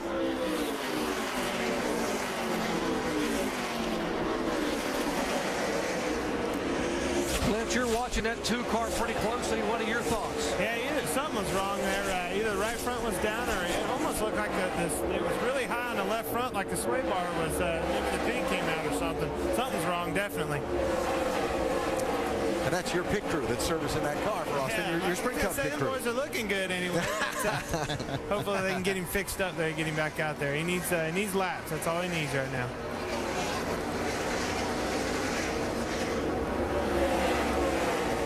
We'll show you what happened a moment ago. Logano battling for position on the racetrack. A little tap there with the 2 car, and the caution is going to be flying here once again for debris. There's the contact with Logano and the 2, and that brought the 2 down pit road to check those tires and fenders. Like Clint, it looks like the left front's carrying pretty high there, like something's wrong with the sway bar. They got the hood up now. I'm sure they'll find it there. Again, this young man, 18 years of age, grandson of Richard Childress, plans on running as many as 5, maybe as many as 7. They have 5 scheduled, may run up to 7 this year, so he can run for Rookie of the Year in 2010. Look who got the lucky dog, Doc. Let me guess. Kyle Busch. He's back in it. There's only 15 cars before that on the lead lap. One of those, Carl Edwards, who is having problems. He's back down pit road right now. So Kyle Busch gets the Aaron's lucky dog free pass. Being the first car a lap down. And Carl Edwards, by coming on the pit road too soon, will get a penalty and go to the tail end of the longest line. But he wanted to get that car on pit road ASAP. Yeah, they're just trying to figure out a way to keep it running. I mean, to keep it from disintegrating the whole engine. Maybe if they can disable something underneath the valve covers, they might be able to do that. But chances are slim that this car is going to finish the race. DJ, when you're a driver and you hear it ticking like that, you know there's something inside. What can you do? How do you baby it? There's really nothing that you can do. It's just, you know that it's going to just be a long night from here. And it's really, you get dejected in a hurry because you had the car to beat. My, how things change. Yes. He was looking good a while ago when Kyle Busch was 2 laps down. Now Kyle Busch is on the lead lap. 2 of the preseason favorites for the championship. This guy, Kyle Busch, and Carl Edwards, both having serious issues here tonight. Back in a moment. Here's the major story tonight. 2 preseason favorites, Kyle Busch, Carl Edwards, their crew chiefs, Dan Stillman, Jason Ratcliffe, in serious discussions because both these teams are having major issues tonight. The major issue with Carl is it could be terminal for him. The problem with Kyle Busch, they can fix it and they can probably make it good enough to win, and that's why their sense of urgency is up. They see a real opportunity to make points on Carl. Kyle Busch is now back on the lead lap, having he drove the car past Carl Edwards for 1 lap and then got the lucky dog, the Aaron's lucky dog, and is now being shown back in the 16th spot, the last car on the lead lap. Carl Edwards being shown in 15th.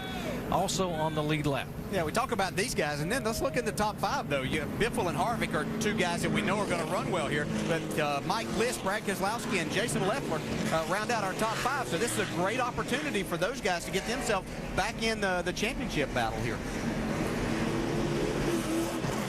Let's check in the 18 pits with Jason Ratcliffe. Well, a lot of confusion down here today. Jason Ratcliffe, crew chief for the 18. You guys were under the hood. What'd you find? Well, we didn't really find anything. At first, we thought maybe we had a shock broken, but we had a right front tire with a slow leak in it. And then when we stopped under green there and put right sides on, he felt like something was still broken. But we haven't seen anything. The lap times are still good. We're just excited about being back on the lead lap right now. So now that he's up there closer to the front with some tires on it, we'll see how fast the car goes. And hopefully we got it fixed. All right, a lot of fingers crossed up here on this 18 pit box tonight. Guys, how important is it for them to convince their driver the car is okay? Well, it's tough to do. I mean, he's the one that knows. He can feel it. It's going to be hard to tell. He'll know here in a minute how good it is. Well, we'll see now just what he is made of, racing for a championship. Tonight, as much as he likes to win and wants to win every single week, this is about taking a night that could have been disastrous to his championship hope and making the best out of it. Biffle, Harvick, Bliss, Keselowski, and Leffler lead him down. Greg Biffle, a 2-time winner here. Down pit road, it comes to the end of pit wall, and come behind the wall, right fire pits here. That's the radio for Carl Edwards. He came down pit road that time. Yeah, he is on pit road right now. They're going to bring it behind the wall here and maybe try to salvage something out of this thing. Try to keep it running. We see Justin Allgaier back there battling, too. We talked about him coming from the back. Steve Wallace has worked his way at the 10th spot, too, from the very back of the pack. Yeah, both of Rusty Wallace's cars having a good night, 10th and 11th spot. Stephen Wallace and Brendan Gaughan. This is a great opportunity tonight for a lot of guys, and I bet you they know it, too. Stephen Wallace, who had a tire go down during qualifying. He cut a tire, a piece of debris on the racetrack, tagged the wall, had to go to a backup car. Starting at the back of the pack, if you're wondering why he was back there.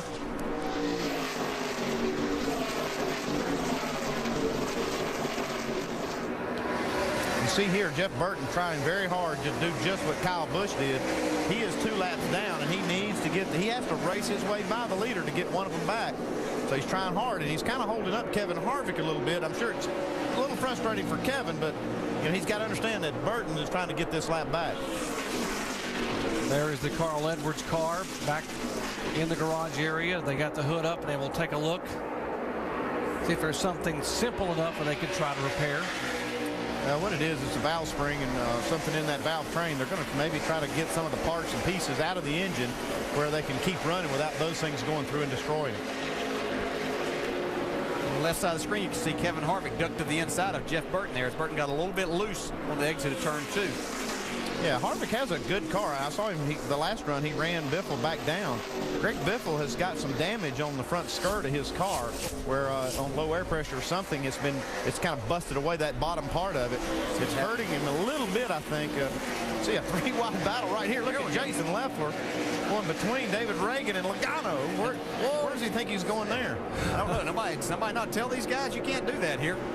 That is 5th, 6th, and 7th place, and right behind him. Now that gives a chance for Allgaier to move in on the 7th place car of Leffler. It's just like you were talking, Andy. These guys are excited. They know they have an opportunity here. Don't overdo it, though. Looks like Reagan may have got the worst of that. That left rear got some damage. Hopefully it's not going to go flat on it. You heard Vince Welch tell you that Justin Allgaier talked about how this track reminded him of Bristol. Well, folks, remember in Bristol, he finished 5th. Had a great run. I don't know that I ever thought about Bristol and Phoenix in the same breath, but you know, whatever works for you. That worked really good for him to have that mindset. That's great. Vince, what's he saying now? Yeah, exactly. I laughed at that, too. But he said, well, you're always in traffic, so that's what it reminds me. Hey, when you're 22, DJ, you say, you know, things are a little different perspective, right? That's right. But he also made the comment about racing at night, and he said it's the first time he's ever raced under the lights. He's never done it before, didn't practice under the lights. He said it's kind of like going to high school and having to take a test knowing you didn't study. That's not a good feeling, but so far so good. Shannon? Vince, Jason Leffler's very happy with his 38 car. He came down pit road, did not make any changes on that last pit stop. The car was a little bit loose on takeoff, but the car is getting better. Right now, this is a great run for this 38 team, Doc. with Carl Edwards now having issues that will actively, as of right now, change the points lead here in the NASCAR Nationwide Series. This guy, Kyle Busch, who has now come from 2 laps down to get back on the lead lap and now become the points leader by 35 points. 79 laps to go.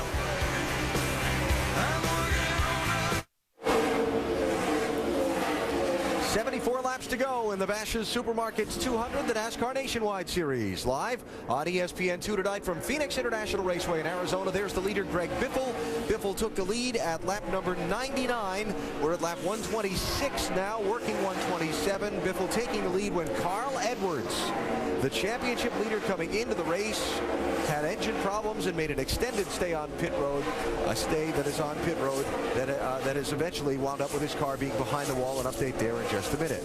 We have a little thing going on called our Verizon Wireless Mailbag. Ask the Analyst. Clint Boyer, the Nationwide Series champ, is our guest analyst for the night in the pit studio here. So this question coming in from Blacksburg, Virginia, wanted to know, as the reigning champion, which driver in the field tonight has the best chance at winning the championship this season and why? Let's put you on the spot. You know, my picks for this season, the 18 with Kyle Busch to win the most races and probably the 16 to win the championship. I just feel like Carl's a little more solid week in and week out. Kyle's going to win the most races, but I think the championship's going to go to the 16. Proud of you, not being shy on that. You put it right out there. Got a question? Text your question to 4ESPN from your Verizon Wireless phone. Standard texting rate supply, or go online to ESPN.com and submit your question. Our guest analyst, Clint Boyer, the NASCAR Nationwide Series champ from 2008. There's the gap from Greg Biffle back to Kevin Harvick, back to Mike Bliss, the top 3 cars on the racetrack. Meantime, Carl Edwards sits behind the wall. His car being worked on there by, among others, Jack Roush, the guy in the white shirt, right up under the hood there. We go to our Craftsman Tech Garage. Tim Brewer, more on what they might be tinkering with. Tim? I know exactly what they're doing, Alan. Once they identified which cylinder was not working properly, they're going to take the valve cover off. But what Jack's doing underneath the hood right now, he's identified it. The cylinder that's not working, you have the fuel coming in, that's the intake valve. If there's an issue with the valve spring or the valve or even the rocker arm, what Jack's doing, he's actually taking the rocker arm off, taking the push rod out, making sure that that cylinder is inoperable. But if he does that, it keeps the valve from opening and closing, and what it keeps the valve also from doing is dropping down and locking the engine up. But that's what Roush is doing right now, making that one cylinder to where it doesn't destroy the rest of the engine.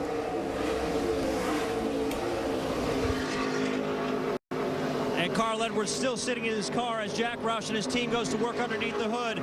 Carl, what were you feeling inside the car? Well, first of all, it was fast. The car was real fast. It's too bad that it looks like we had a valve spring that it just started vibrating.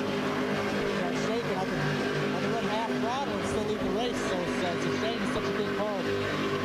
It's probably that instant karma from running the back of Michael Waltrip. I got to apologize to him and his fans. I got in a little bit of a hurry there, but our guys are doing the best they can. It's too bad to have this fast a race car. So I got to thank Aflac, Ford, and everybody. We don't have to do these engine failures, but man, it's frustrating. Well, Doc, obviously Carl Edwards very disappointed. He had a rocket ship for a long time tonight. Just a frustrating evening for Carl Edwards. He talked about the getting in the back of Michael Waltrip, got in a hurry, and now this situation. And folks, if you're wondering, you see this battle here back in the pack. I'm going to tell you something about Carl Edwards. Here is the 8th position. That is Kyle Busch now moving into 8th and trying to get around Justin Allgaier, the rookie driver. And by the way, Kyle Busch went from 156 points behind Carl Edwards, and now with Carl behind the wall and Kyle back on the lead lap, he now holds a 52-point lead over Carl Edwards. Wow, what a difference about 100 laps makes. Yeah, just an incredible turn with the championship events happening here. Yeah, it looked like that we were going to have a great battle between those two, and then all of a sudden it looked like Carl was going to have a huge night in the points, and now it's going to be could be potentially a big night for Kyle Busch, even though we have 66 laps to go here. Guy having a big night, and Greg Biffle leading. I thought Kevin Harvick might be up there and try to work on his back bumper some, but Greg's pulled away to about a 2-second lead here. Yeah, and then with that damage you see on the 16 car, I thought maybe that would hurt him enough that you would see that 33 car, you know, come up there and try to catch him, and he did in that one run. But it looks like now Biffle is stretching it out just a little bit. And Biffle is just one of those guys that loves to drive a loose race car, and this is where that pays off. This kind of racetrack, if you can run that thing on that right rear tire and keep it out there, you can save the right front and make time in long runs, and that's what you're seeing right here with Greg Biffle. Yeah, you have to really strike a real balance with your car. You say a loose race car, you need it to be kind of loose in the center of the corner as you can make it turn there, but you have to be able to really apply a lot of throttle, and you can see Greg's car is pretty comfortable to him because he's able to pass these lap cars inside or outside wherever he may catch them. And with the two guys that have won multiple races here out of the contention right now, he's the man in control. Well, one Roush Fenway car behind the wall, another one, Greg Biffle, is the leader. So Jack Roush watching and worried about one car, but it could be a landmark night for this guy because Jack Roush has 99 career victories at the NASCAR Nationwide Series. Mark Martin, back on February 27th, 1993 at The Rock, gave him his first win. Of course, Greg Biffle gave him a championship in 2002.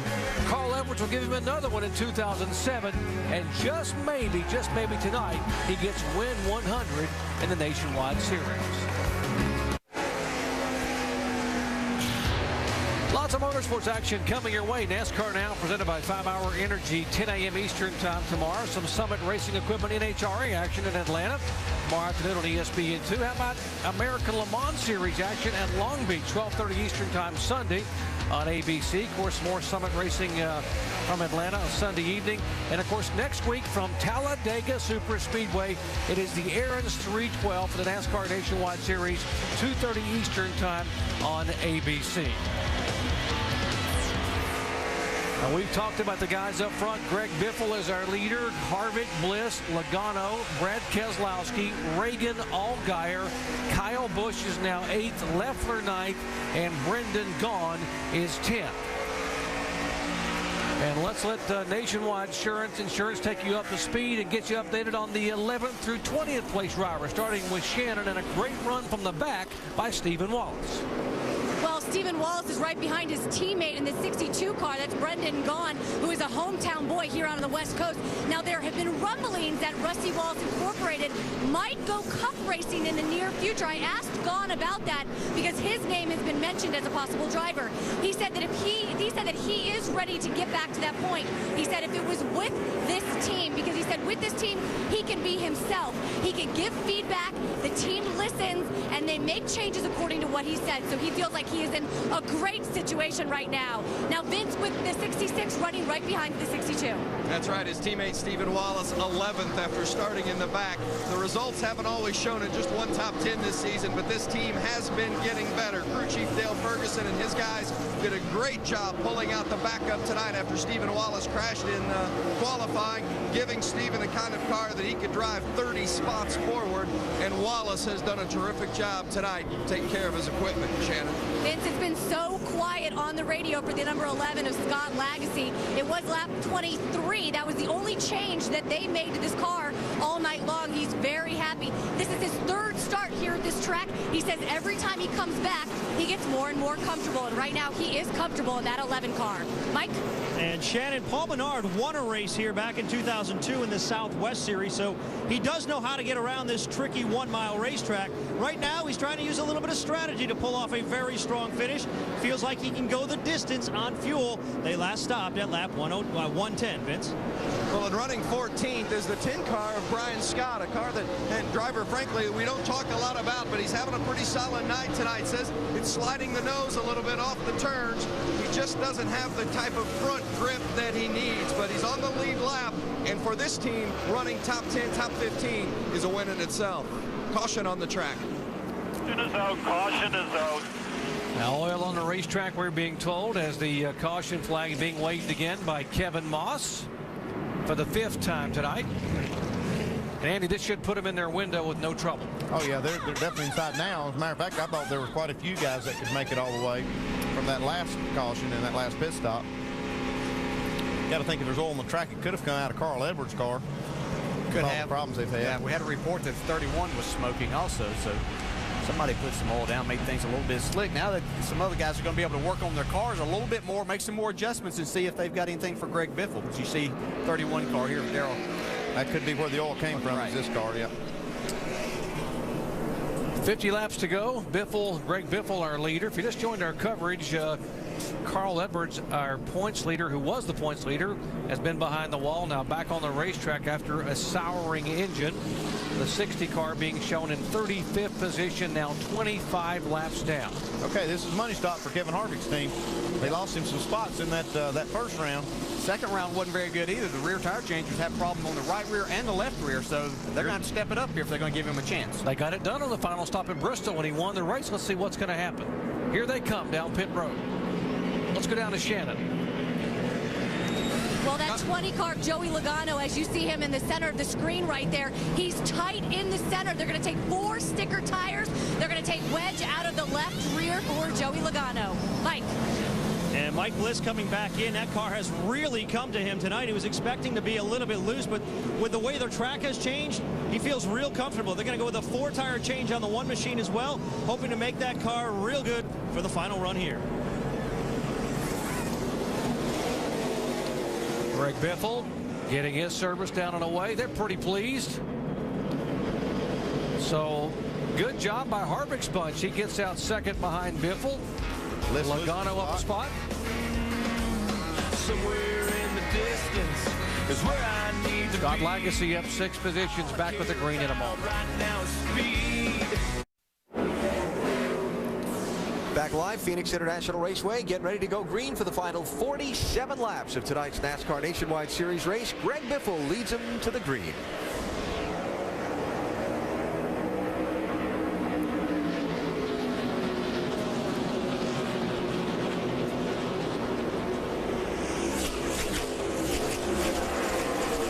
Whoa, Kyle Busch trying the high rim around turns 1 and 2. Clint Boyer, the Nationwide Series champ, with us over in the ESPN pit studio. 3/4 of the way through. Clint, a quarter to go. Thoughts on what you've seen so far? Oh, it's been a wild night. That's why we love this this Nationwide Series. You know, that's why we love as race car drivers to compete. Oh, trouble front straightaway. John West Townley gets turned around, and who else is going to get collected? Caution flag out. Yellow number 6 on the night, and a tough break for the rookie from Georgia who's got a used up race car. He may have got a little bit of help there. You think? When you wreck it on the front straightaway, you're usually getting help. Yeah. Just get your chance to finish your thought on what you've seen so far. Yeah, you know, I just going back to it. That's why we love competing in the Nationwide Series. It's always close racing. You never know what's going to happen. And let's see here. Oh, that would be a little contact with Mike Lynette in the 15 car.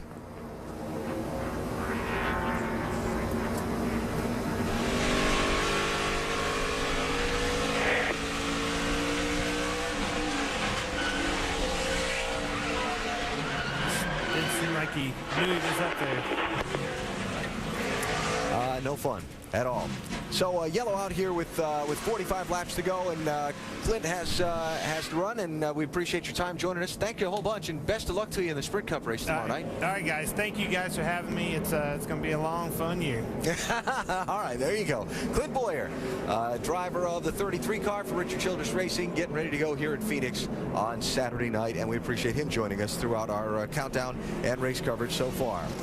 Don't expect any pit stops from the leaders, so we'll take a break, come back for the final 40 or so laps of this one. Greg Biffle leads, Kevin Harvick, Joey Logano second and third, but Kyle Busch has come all the way back to 6th, and he's still on the prowl in Phoenix.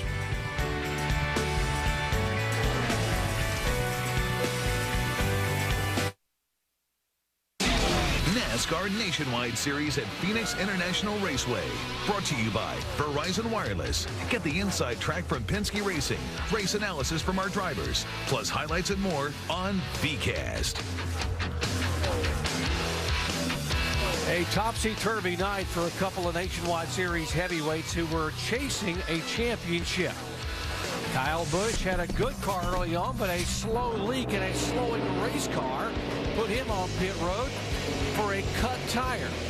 The result, a tire change, 2 laps lost on the racetrack, and he came out in 25th position, 156 points back of the points leader, Carl Edwards. Now it was Carl's turn to have trouble. Suddenly a sputtering engine. The car began to slow, and Carl has to come to pit road. They raise the hood. Jack Roush's guys look. They would take him behind the wall, and he would be 25 laps down after they take him back and repair. There's the repair behind the wall. Jack Roush taking the valve cover and guys off to make an adjustment there. That's why you never count anything in this sport until that checker flag falls, because this thing can still change. Even right now, Carl Edwards still on the track, and I know it looks good for Kyle Busch, but you can't count anything until that checker flag falls. DJ, look at the point swing right now. Yeah, it's literally 220 point change from what it was earlier to what it is now. And I know everybody out there saying, well, you know, we're 7 races in, you know, to talking about a championship. But these are when championships can be won and lost in situations just like this. And I will remind you that Carl Edwards lost the championship by 21 points to Clint Bowyer a year ago.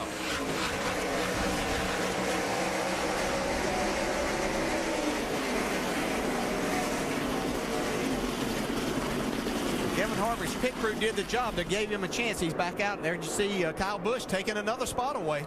5th position, chasing Biffle, Harvick, Logano, and Bliss. Oh, what a great night for Mike Bliss. He has had a solid night. It kind of started off with that strategy play they played after that caution at lap 22, where they just took right side tires and gained some track position that they were able to hold all the way through the race. They've had a good solid race. That's a lap car of Jeff Burton, the 29 in front of Bliss.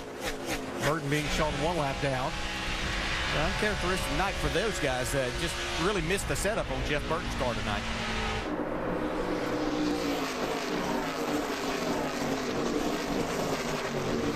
David Reagan with Scott Lagasse. Lagasse took 2 tires on their last pit stop. See how that works out for him. Got on a really good track position. David Reagan has 4 tires. He tries to make the pass on the inside. Yeah, we just talked about Mike Bliss doing this after 22 laps, but this is a run where they had a lot more laps than that on the tires, about 50 or 60 laps, so this may not work quite as well as we saw it work with Mike Bliss with the 2 tires.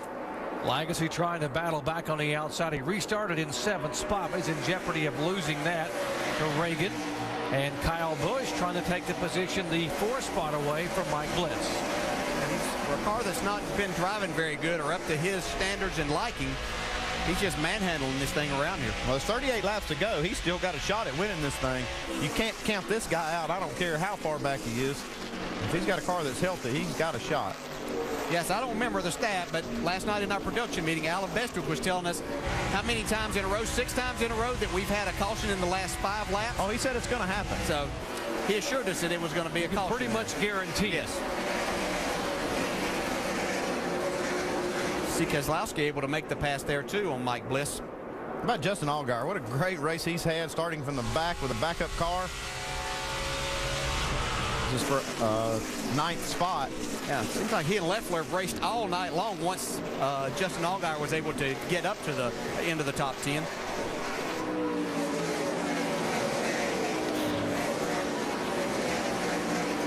Allgaier wrecked in qualifying, coming out of turn 4 to take the green flag. Never even got to begin his qualifying attempt. The car had just snapped around on him. He bounced it off the wall, and it was a brand new car.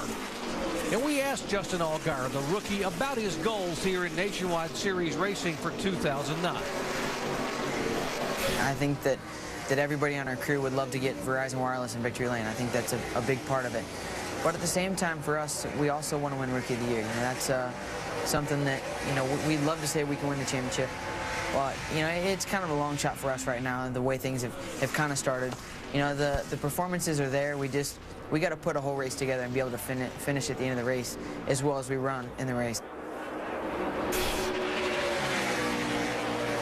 Well, they have certainly been able to achieve some of those goals right now, but up front, one goal that Kevin Harvick wants is to lead this race. I tell you, this is a great race, and these guys race each other really good.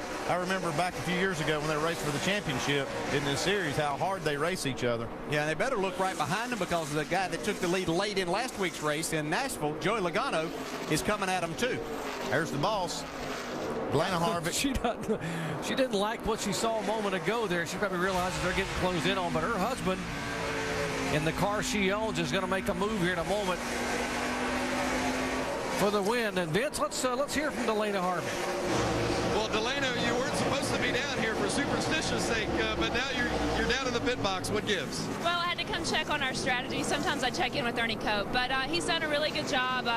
Unloaded fast from the truck, and I'm just really proud of these 33 guys. They've dug in and they've done a good job. How confident has Kevin become in the race car? This is his first trip back since winning at Bristol. What did that victory do for his confidence? Well, this team has come a long way. He's really confident. Our truck program, our nationwide program is doing really good, so he feels pretty good. Absolutely, and looking good so far tonight as he pressures Greg Biffle. Doc? Yeah, we might want to explain why they talked about the jinx on the pit box. You know, when Kevin broke his winless streak in his car, she was actually in the suite at Bristol. And a week later at Martinsville in the truck race, she was outside the track and he won the truck race. He said, from now on, you're not going to be on the box. Well, so much for that. If she signs a check, she can go where she wants to.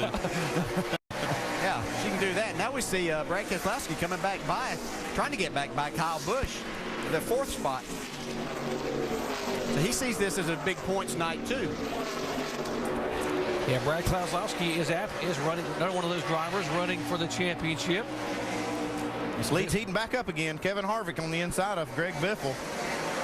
That's on the right side of your screen. You see Kyle Busch and Brad Keselowski battling it out on their left side. Yeah, he wasn't able to make that pass. Harvick really gets down in the corner. Watch him gain on Biffle right here. But Greg's car is really good through the center and gets off the corner really good and carries a lot of straightaway speed then. You know, these top 3 guys you see on the right, each one of those guys have won the last time they raced in this series. Greg Biffle won at Las Vegas. That was the last time he raced here. Kevin Harvick at Bristol, and then the 20 car just last week in Nashville. Pretty good group up there to be in the top 5. That's right. They're all 3 of them trying to keep that winning streak alive.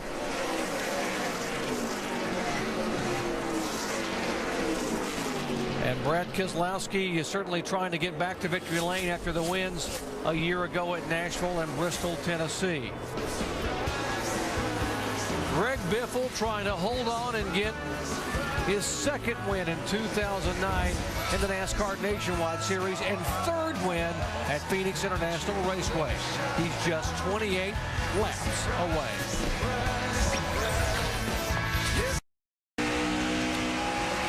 Back at Phoenix International Raceway, less than 25 laps to go here in the NASCAR Nationwide Series event. Our leader, Greg Biffle, Kevin Harvick in 2nd, Joey Logano 3rd, Brad Keselowski 4th, Kyle Busch from 2 laps down in 5th position, and Justin Allgaier, boy, come up in the back of the pack. As you look at our race recap, there have been 6 cautions for 26 laps. The average speed, because of all those caution flags, just over 100 miles per hour.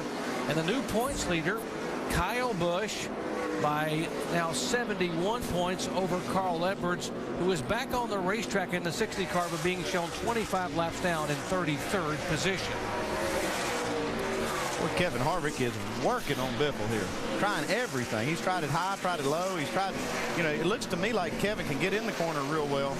Greg Biffle gets off the corner and down the straightaways. Strong. Pretty good predictor there. The leader of the most laps has won 10 times in the 14 races that have been run here. And tonight it is Greg Biffle who has led the most laps, 82. Yeah, Harvick's saying there's 4 times that didn't happen. I'm going to try to do that.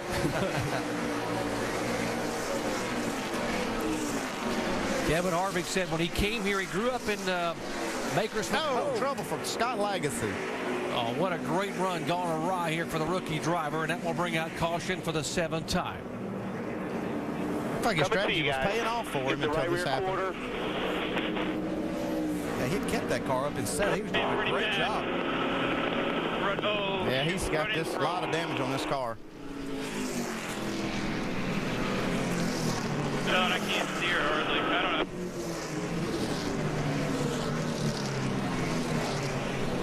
Man, tough break. See what happens here. See, he and Justin Allgaier racing. I believe there's going to be a little help. That's a tough one right there. Be one of those what you call racing accidents. I don't know. It looks like that. Down the bottom. Clear. Not much Clear. Legacy could do there. Caution's out. Legacy on pit road with a damaged car. How about here comes the 33? Here they come. Kevin Harvick comes down pit road. Biffle stayed out. 20 laps to go. Biffle on the track. Here comes Harvick, Logano, Keselowski, and Kyle Busch. Vince. Kevin Harvick knows that he's going to get past Greg Biffle. He's got to have a little bit more, so they're going to take 2/10 out of the right rear to try to give him a little bit more grip and a little bit more drive off that corner. We'll see if it makes a difference. Shannon. Vince, Kyle Busch are going to come down. They're going to take some tires. No fuel for this 18 team as you see those guys putting those left sides on. Mike.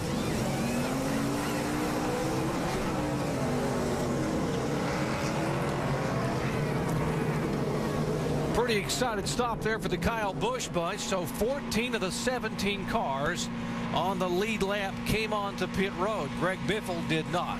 That might come back to haunt him. It'll be interesting now. Could he be a sitting duck with worn tires and the guys now with 4 fresh Goodyears? We're going to find out when we come back for the green flag in just a moment.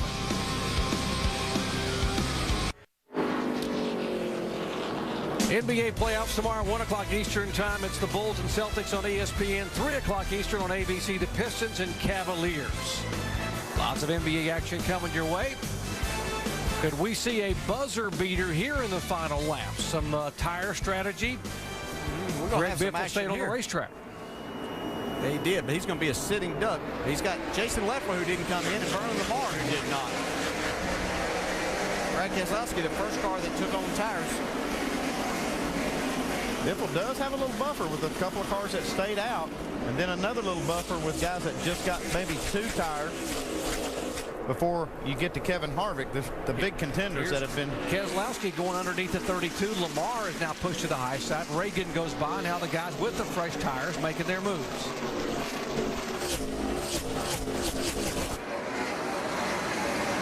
Joey Logano, Kevin Harvick. Oh, almost 3 wide. Got a caution. Oh, big wreck here.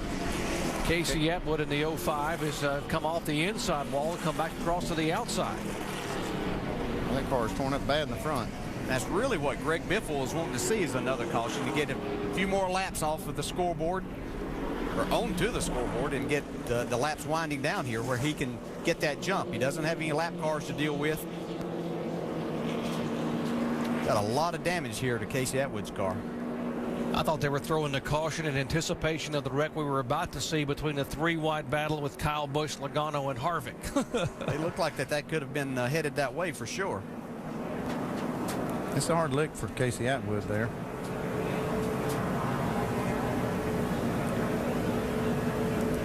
Looks like he hit the inside wall and then came across and hit the outside. See what happened. Yeah, it began up in the turn. On Brian. Gets clipped. Yeah, just straight in. Oh, that's a hard lick right there. Yeah, it's going to happen again, even after that. And that's an area where I don't believe there is any safer barrier. That is concrete. See if he doesn't hit this and then come back across and hit it again. He's going to hit the inside and then come back and hit the outside wall again. So 2 hard licks. And then another yet at the end. See, this is one of those racetracks you don't really think about the speed, but it's a dangerous racetrack.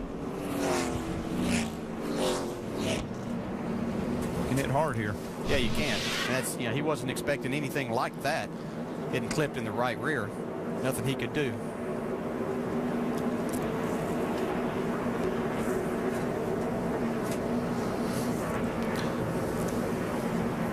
So caution for the 10th time tonight. Hard impact for the 05 car of Casey Atwood. And now they are getting Casey out of the car. He is standing up. That is certainly great news.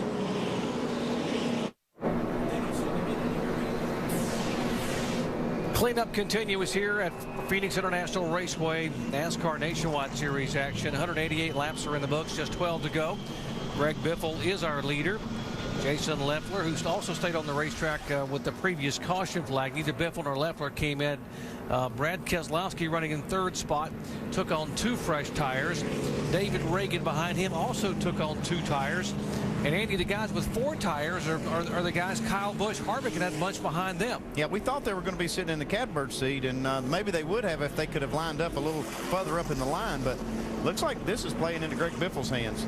This quick caution, running off all these laps under caution now. It's really paying off for Greg Biffle, and his tires are now able to cool down quite a bit during this cycle of caution flags, and his car will run pretty fast for a few laps, and hey, that's all we've got left is a few. Let's see what the crew chiefs think might be going to happen here, take place in the next few laps. The 38 pits with Scott Zipadelli. Shannon. Yep, the 38 car stayed out on that last pit stop, Doc. I'm down here with the crew chief. Second right now. What do you think we're going to see happen when we go back to green? You know, I don't know. We stayed out. I had a couple of situations I had to deal with. One, we got some right front fender damage. 2, I got a set of scuffs in here that we did our mock qualifying run on that aren't very good. They were pretty slow. So with the damage and all, we just kind of gambled, you know. We were kind of stuck at 10th with the damage, couldn't go any further. So clean air and this set of tires is okay. So hopefully we just end up in the top 5. All right, and that damage that Scott Zipadelli is talking about, that came when the 38 was running 3 wide with the 6 earlier in the race. And Shannon, the first car in line with fresh tires is the 88 of Brett Keselowski, but Tony Eury Sr., you guys only stopped for 2 tires. Will that give you enough advantage to get by those 2 cars in front of you with just 10 laps to go? Yeah, you know, I think it will. We was running those cars down pretty good there before the caution came out. We made a couple adjustments there 2 stops ago and kind of set the car on fire there. The car hadn't been very good all night, so we just got lucky and hit it right there. So hopefully we can get by these 2. You know, this team, Delphi's on board with us this weekend. We just need a win. Well, as they say, timing is everything. Vince? With Ernie Cope, the crew chief for Kevin Harvick. Ernie, Kevin was running second place with 20 to go. What convinced you to come in and pit 30 laps on your tires at the time? Well, they slowed down about 9/10 of a second, so we thought that was fair. We come down, we get a good bunch of them to follow us down, which that worked out. All these cautions are killing us, though, but we'll see what happens. Think you got enough time? I don't know. It's going to be tough. It'll probably be like 7 to go by the time we take the green. Doc? Well, guys, the comeback of the night belongs to our current points leader and in-race reporter, Kyle Busch. Let's talk to him. Kyle, Dale Jarrett, you have a copy? Oh, I'm here. Well, what an interesting night you've had, young man. I know it looked bad and kind of bleak for your championship hopes for a while, but you've made a pretty nice comeback. How is your car right now? Well, we certainly have made a comeback, that's for sure. Guys never gave up, but we're still not sure what's wrong with this thing. It still feels funny. For some reason, we've been battling it all night. It was fine in the beginning of the race. Was turning good, and something popped up front, and we all of a sudden went tight. We had a flat, of course, but it just hasn't turned to center since. It hasn't been that great there. So we loosened it up, but all we got it was the back boost, entry, and exit real bad. And the center's still a little tight with the front. So we're going to see if we can't hold on and make up a couple spots somehow. That was going to be my next question to you. Looking there and the number of laps you're going to have left, just how aggressive do you go here? Oh, it's balls to the wall time, man. We got to go. Wish we would have red flagged this. We would have had a little extra time, but you know, Harvick's behind us. He's fast. Joey's fast behind him. So we've got to play offense and defense here if we can. All right, man. Good luck. We'll be watching. Oh, keep an eye out. Don't worry, we will be. Oh my gosh, you know, I got to believe he may be. If you in baseball, you got a closer, you got a guy you bring in that just is incredible in the last couple innings. This guy may be one of the best closers in all of NASCAR, be it Cup or Nationwide. Remember when he got frustrated at Bristol when he drove that thing from the middle of the pack all the way back to a top 10 finish in the final laps? This should be fun to watch. It's just frustrating to see all these laps being clicked off under caution, though.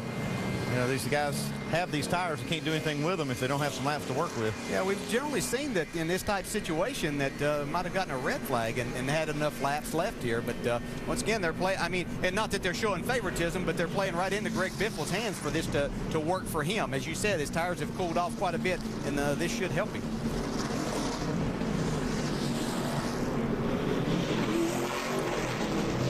One to go. It'll be green next time by. When they come through the line, they'll be given the single finger.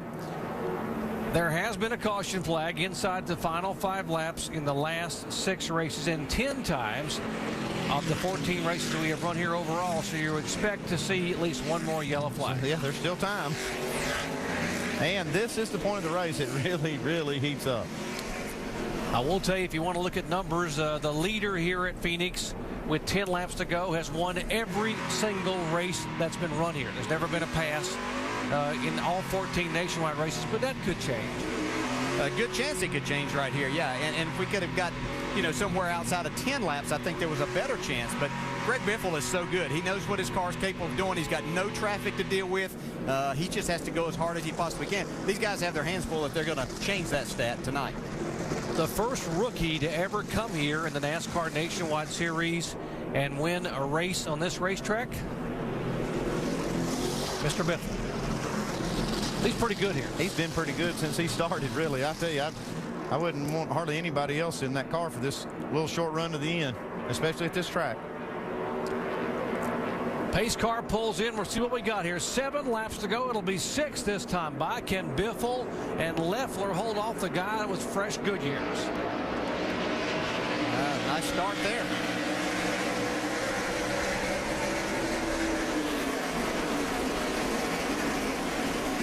Much going on here. We want to watch Biffle, see if he's able to hold him off. And Kyle Busch told us what he was going to do, so we've got to keep an eye on him too. Looked like he slipped a little off of turn 2. Harvick gets to the inside of him. Harvick will make a move. He may bring Joey Logano with him. And up to the cross the racetrack. And Lamar goes up there. That's a caution that didn't happen right there. That's right. Kyle Busch digging back on the outside. There's Allgaier. He made a move. A good move by Stephen Wallace a moment ago to pick up a couple of spots as well because of that slip. And there's our caution with 5 to go. You knew it was going to happen. Alan Bestwick told us. All the way last night. Looks like John West Townley spun it around over there. Caution number 11. He will bring it down to pit road. Yeah, he's got water blowing out of this thing. Oh. Involved in an earlier wreck there, and they tried to just patch it up and run some laps, but didn't patch it up quite good enough. Let's see what happened to the rookie here. More than likely, this radiator they've got strapped in there has drug a hole in it and got some water down on the tires.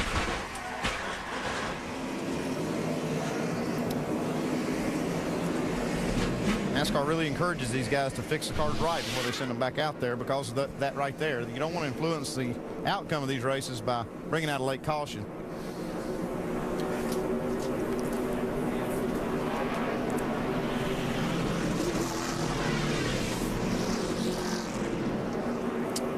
If you want a ticket to the race, here's where we're going to be the next few weeks. Down at the Talladega Super Speedway next Saturday. Of course, we head to Richmond, the action track, Darlington. Oh, boy, the granddaddy. One of the greatest tracks. I love going to South Carolina. Lowe's Motor Speedway. You can read the list there. Why don't you join us for our live flag-to-flag coverage of the NASCAR Nationwide Series. And, of course, tickets available.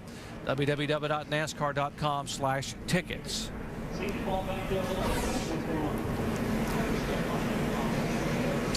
Apparently that was oil on the racetrack coming out of the 09 car of John West Townley, so they will call off the restart here and try to get some oil absorbent on the racetrack. Let's listen in on the radio for Jason Leffler. Tell you what, dude, looks good off the tube. Yeah, I may get him here. He got me on that restart. He went in there real early. He actually went before the line, but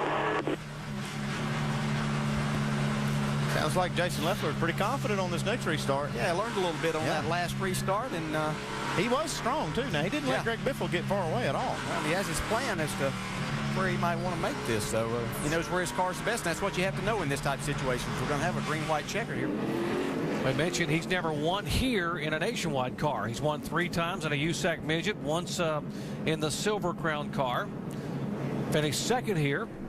And he has his last win came, 2 years ago at ORP. He gave Toyota their very first ever victory in this series. And that track is a lot like this racetrack, the way you drive it, and that's why I think he's so good here.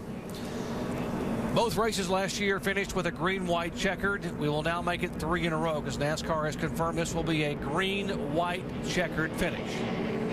Get that one attempt.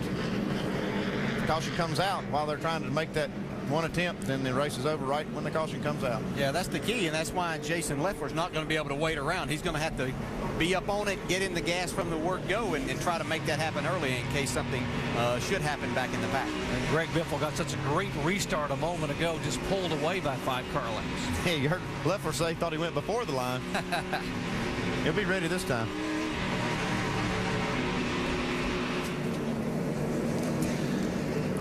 And being reported to us that Casey Atwood, the driver of the 05, is being transported by ambulance for further evaluation. We saw him get out of the car, but 2 hard impacts, and it's just, I'm sure, precautionary, but they want to transport him to a facility here for further evaluation after that incident here just about 15 laps ago.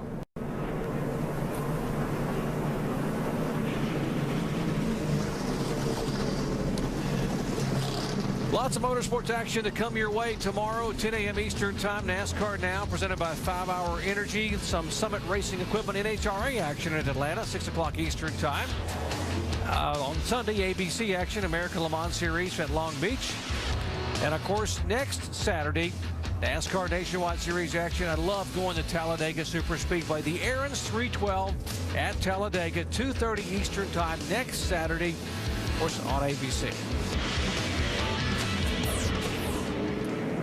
Let's go down to the 1 pit and talk to the crew chief, Mike. And, of course, that's Mark Reno. And, Mark, speaking with Mike Bliss, before the race began today, he wasn't sure what to expect based upon what he experienced during practice. What's he saying right now? I don't know. We haven't talked since the last caution flag when he pitted when we told him not to. We essentially could be running second right now.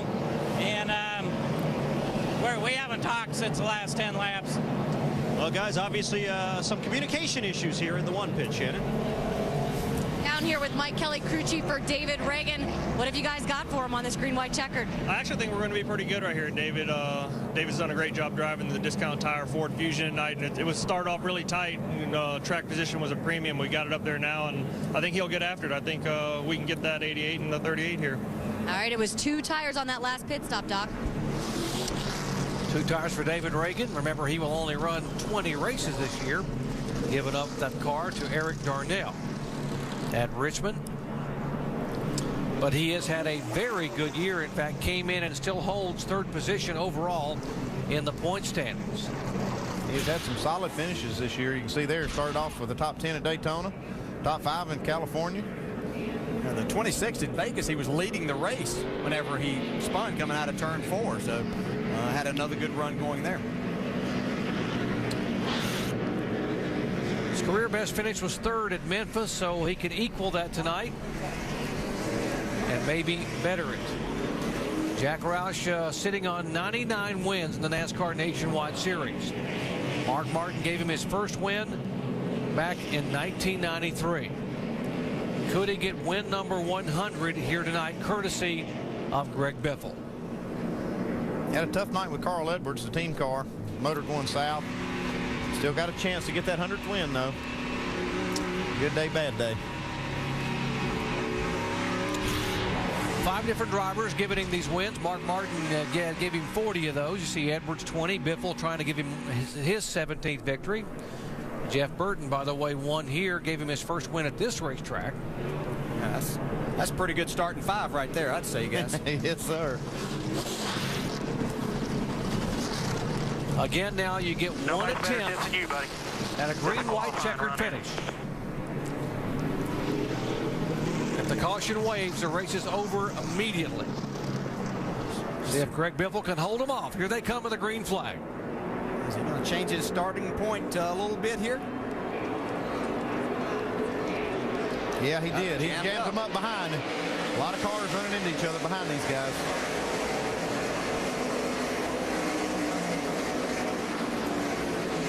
And Bliss is getting under assault from above and below. There is Brendan Gaughan. And we might have some penalties forthcoming from that, because you can't pass to the left regardless of what happens.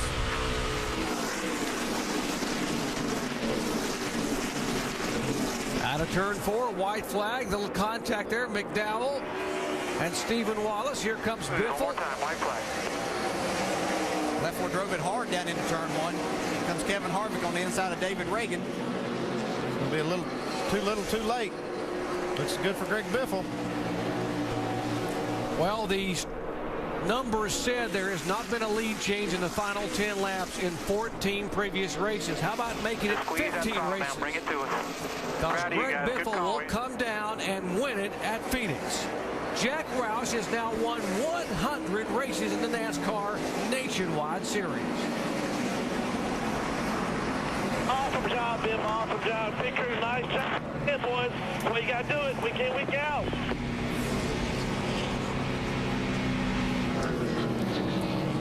Well, we thought Greg Biffle was going to be a sitting duck when he didn't make that pit stop, but sure did pay off, didn't Man, it sure did. I honestly would have never believed that those guys could have stayed out there in front, but he and Jason Leffler did a fantastic job. Finished first and second. Well, let's go down and visit with the man who now has 100 victories here in the series. That's right, and the entire team coming over to congratulate you, Jack. Tell me what was going through your mind during those last laps. There were 3 calls to be made there. Eddie Pardue, you know, has a choice to make whatever call he wants. Our crew chiefs are captains of our ship, so he decided to stay out and let them beat him with tires if they could. And if it stayed green, it would have been likely that 2 tires would have prevailed. But as it turned out, there were a couple of cautions, and what he said, all I need is 2 cautions, and I'm going to be fine, and that's exactly the way it worked out. You're celebrating your birthday on Sunday. You've now got your 100th win in the Nationwide Series. How meaningful is this for you today? Well, it's all great stuff. We broke a valve spring on Carl Edwards' car tonight, which has caused a great sadness, but we're happy about the 100 wins. There's been a lot of great drivers, a lot of great teams that have done that over the years, and we're going to enjoy the moment. All right, it's his 67th birthday, but we're going to wish him happy 100 here tonight. Doc? 100 victories for Jack Roush. It is win number 20 in the NASCAR Nationwide Series for this guy, Greg Biffle, the 2002 Series champion who won here as a rookie way back in 2001. The way to wheel that thing, man. You outrun Harvick. This is his home right here. He's pretty damn good out here, and you held him off like that.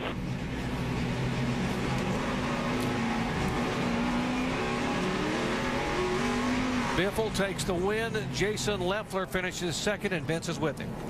Well, Jason, you told me this afternoon you felt like you had a car that could win the race. How much did that last yellow hurt you in the fact that you didn't really have many laps to get it done at the end? Well, I mean, we didn't take tires. All those guys behind us did.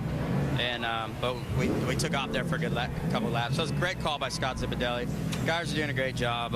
We keep running like this, we're going to win some races. And it wasn't quite as good as I thought it was going to be before the race, but it turned out really good for us. So proud of everybody. Glad to have Great Clips on board. Appreciate all their support. Toyota, Todd Braun, the whole Braun family, everybody at Braun Racing done a great job over the winter, and results are showing. Absolutely. 38. Jason Leffler second tonight. Doc? Guys, what a wild night. By the way, Brad Keselowski, 3rd consecutive top 3 finish in a row now. And this guy, what a great job, what a great call. And troubles for his teammate, Carl Edwards, always cost him the points lead tonight. Jack Roush said he wasn't going to let that rain on his parade. He was going to enjoy this 100th win. And there's a disappointed Carl Edwards back in the garage here. He came in with a 23-point lead. He will leave here with a 47-point deficit to Kyle Busch. Yeah, but you think only 47 back. He can get that back in one race or a couple of weeks. What a night for some heavyweights in the NASCAR Nationwide Series as we get set to go to Talladega. But what a night for a former series champion, Greg Biffle, who gets his 3rd win here at Phoenix. Let's go down to victory lane.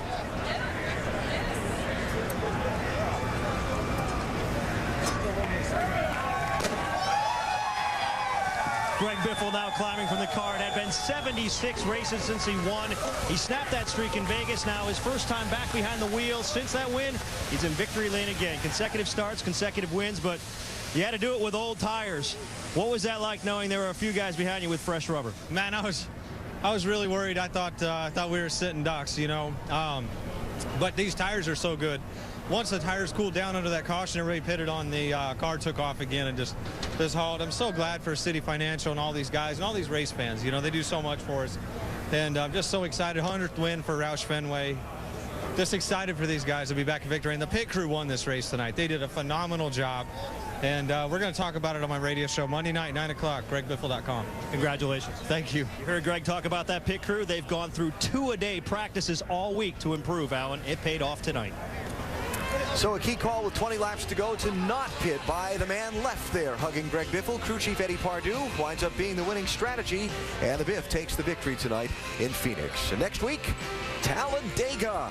It's the NASCAR Nationwide Series, Aaron's 312, 2:30 Eastern next Saturday. That is ABC, and you see the championship picture heading to that race from 23 ahead to 47 behind for Carl Edwards, a 70-point swing. College Football Live is next. This has been a presentation of ESPN, the worldwide leader in sports. Greg Biffle, your winner tonight in Phoenix.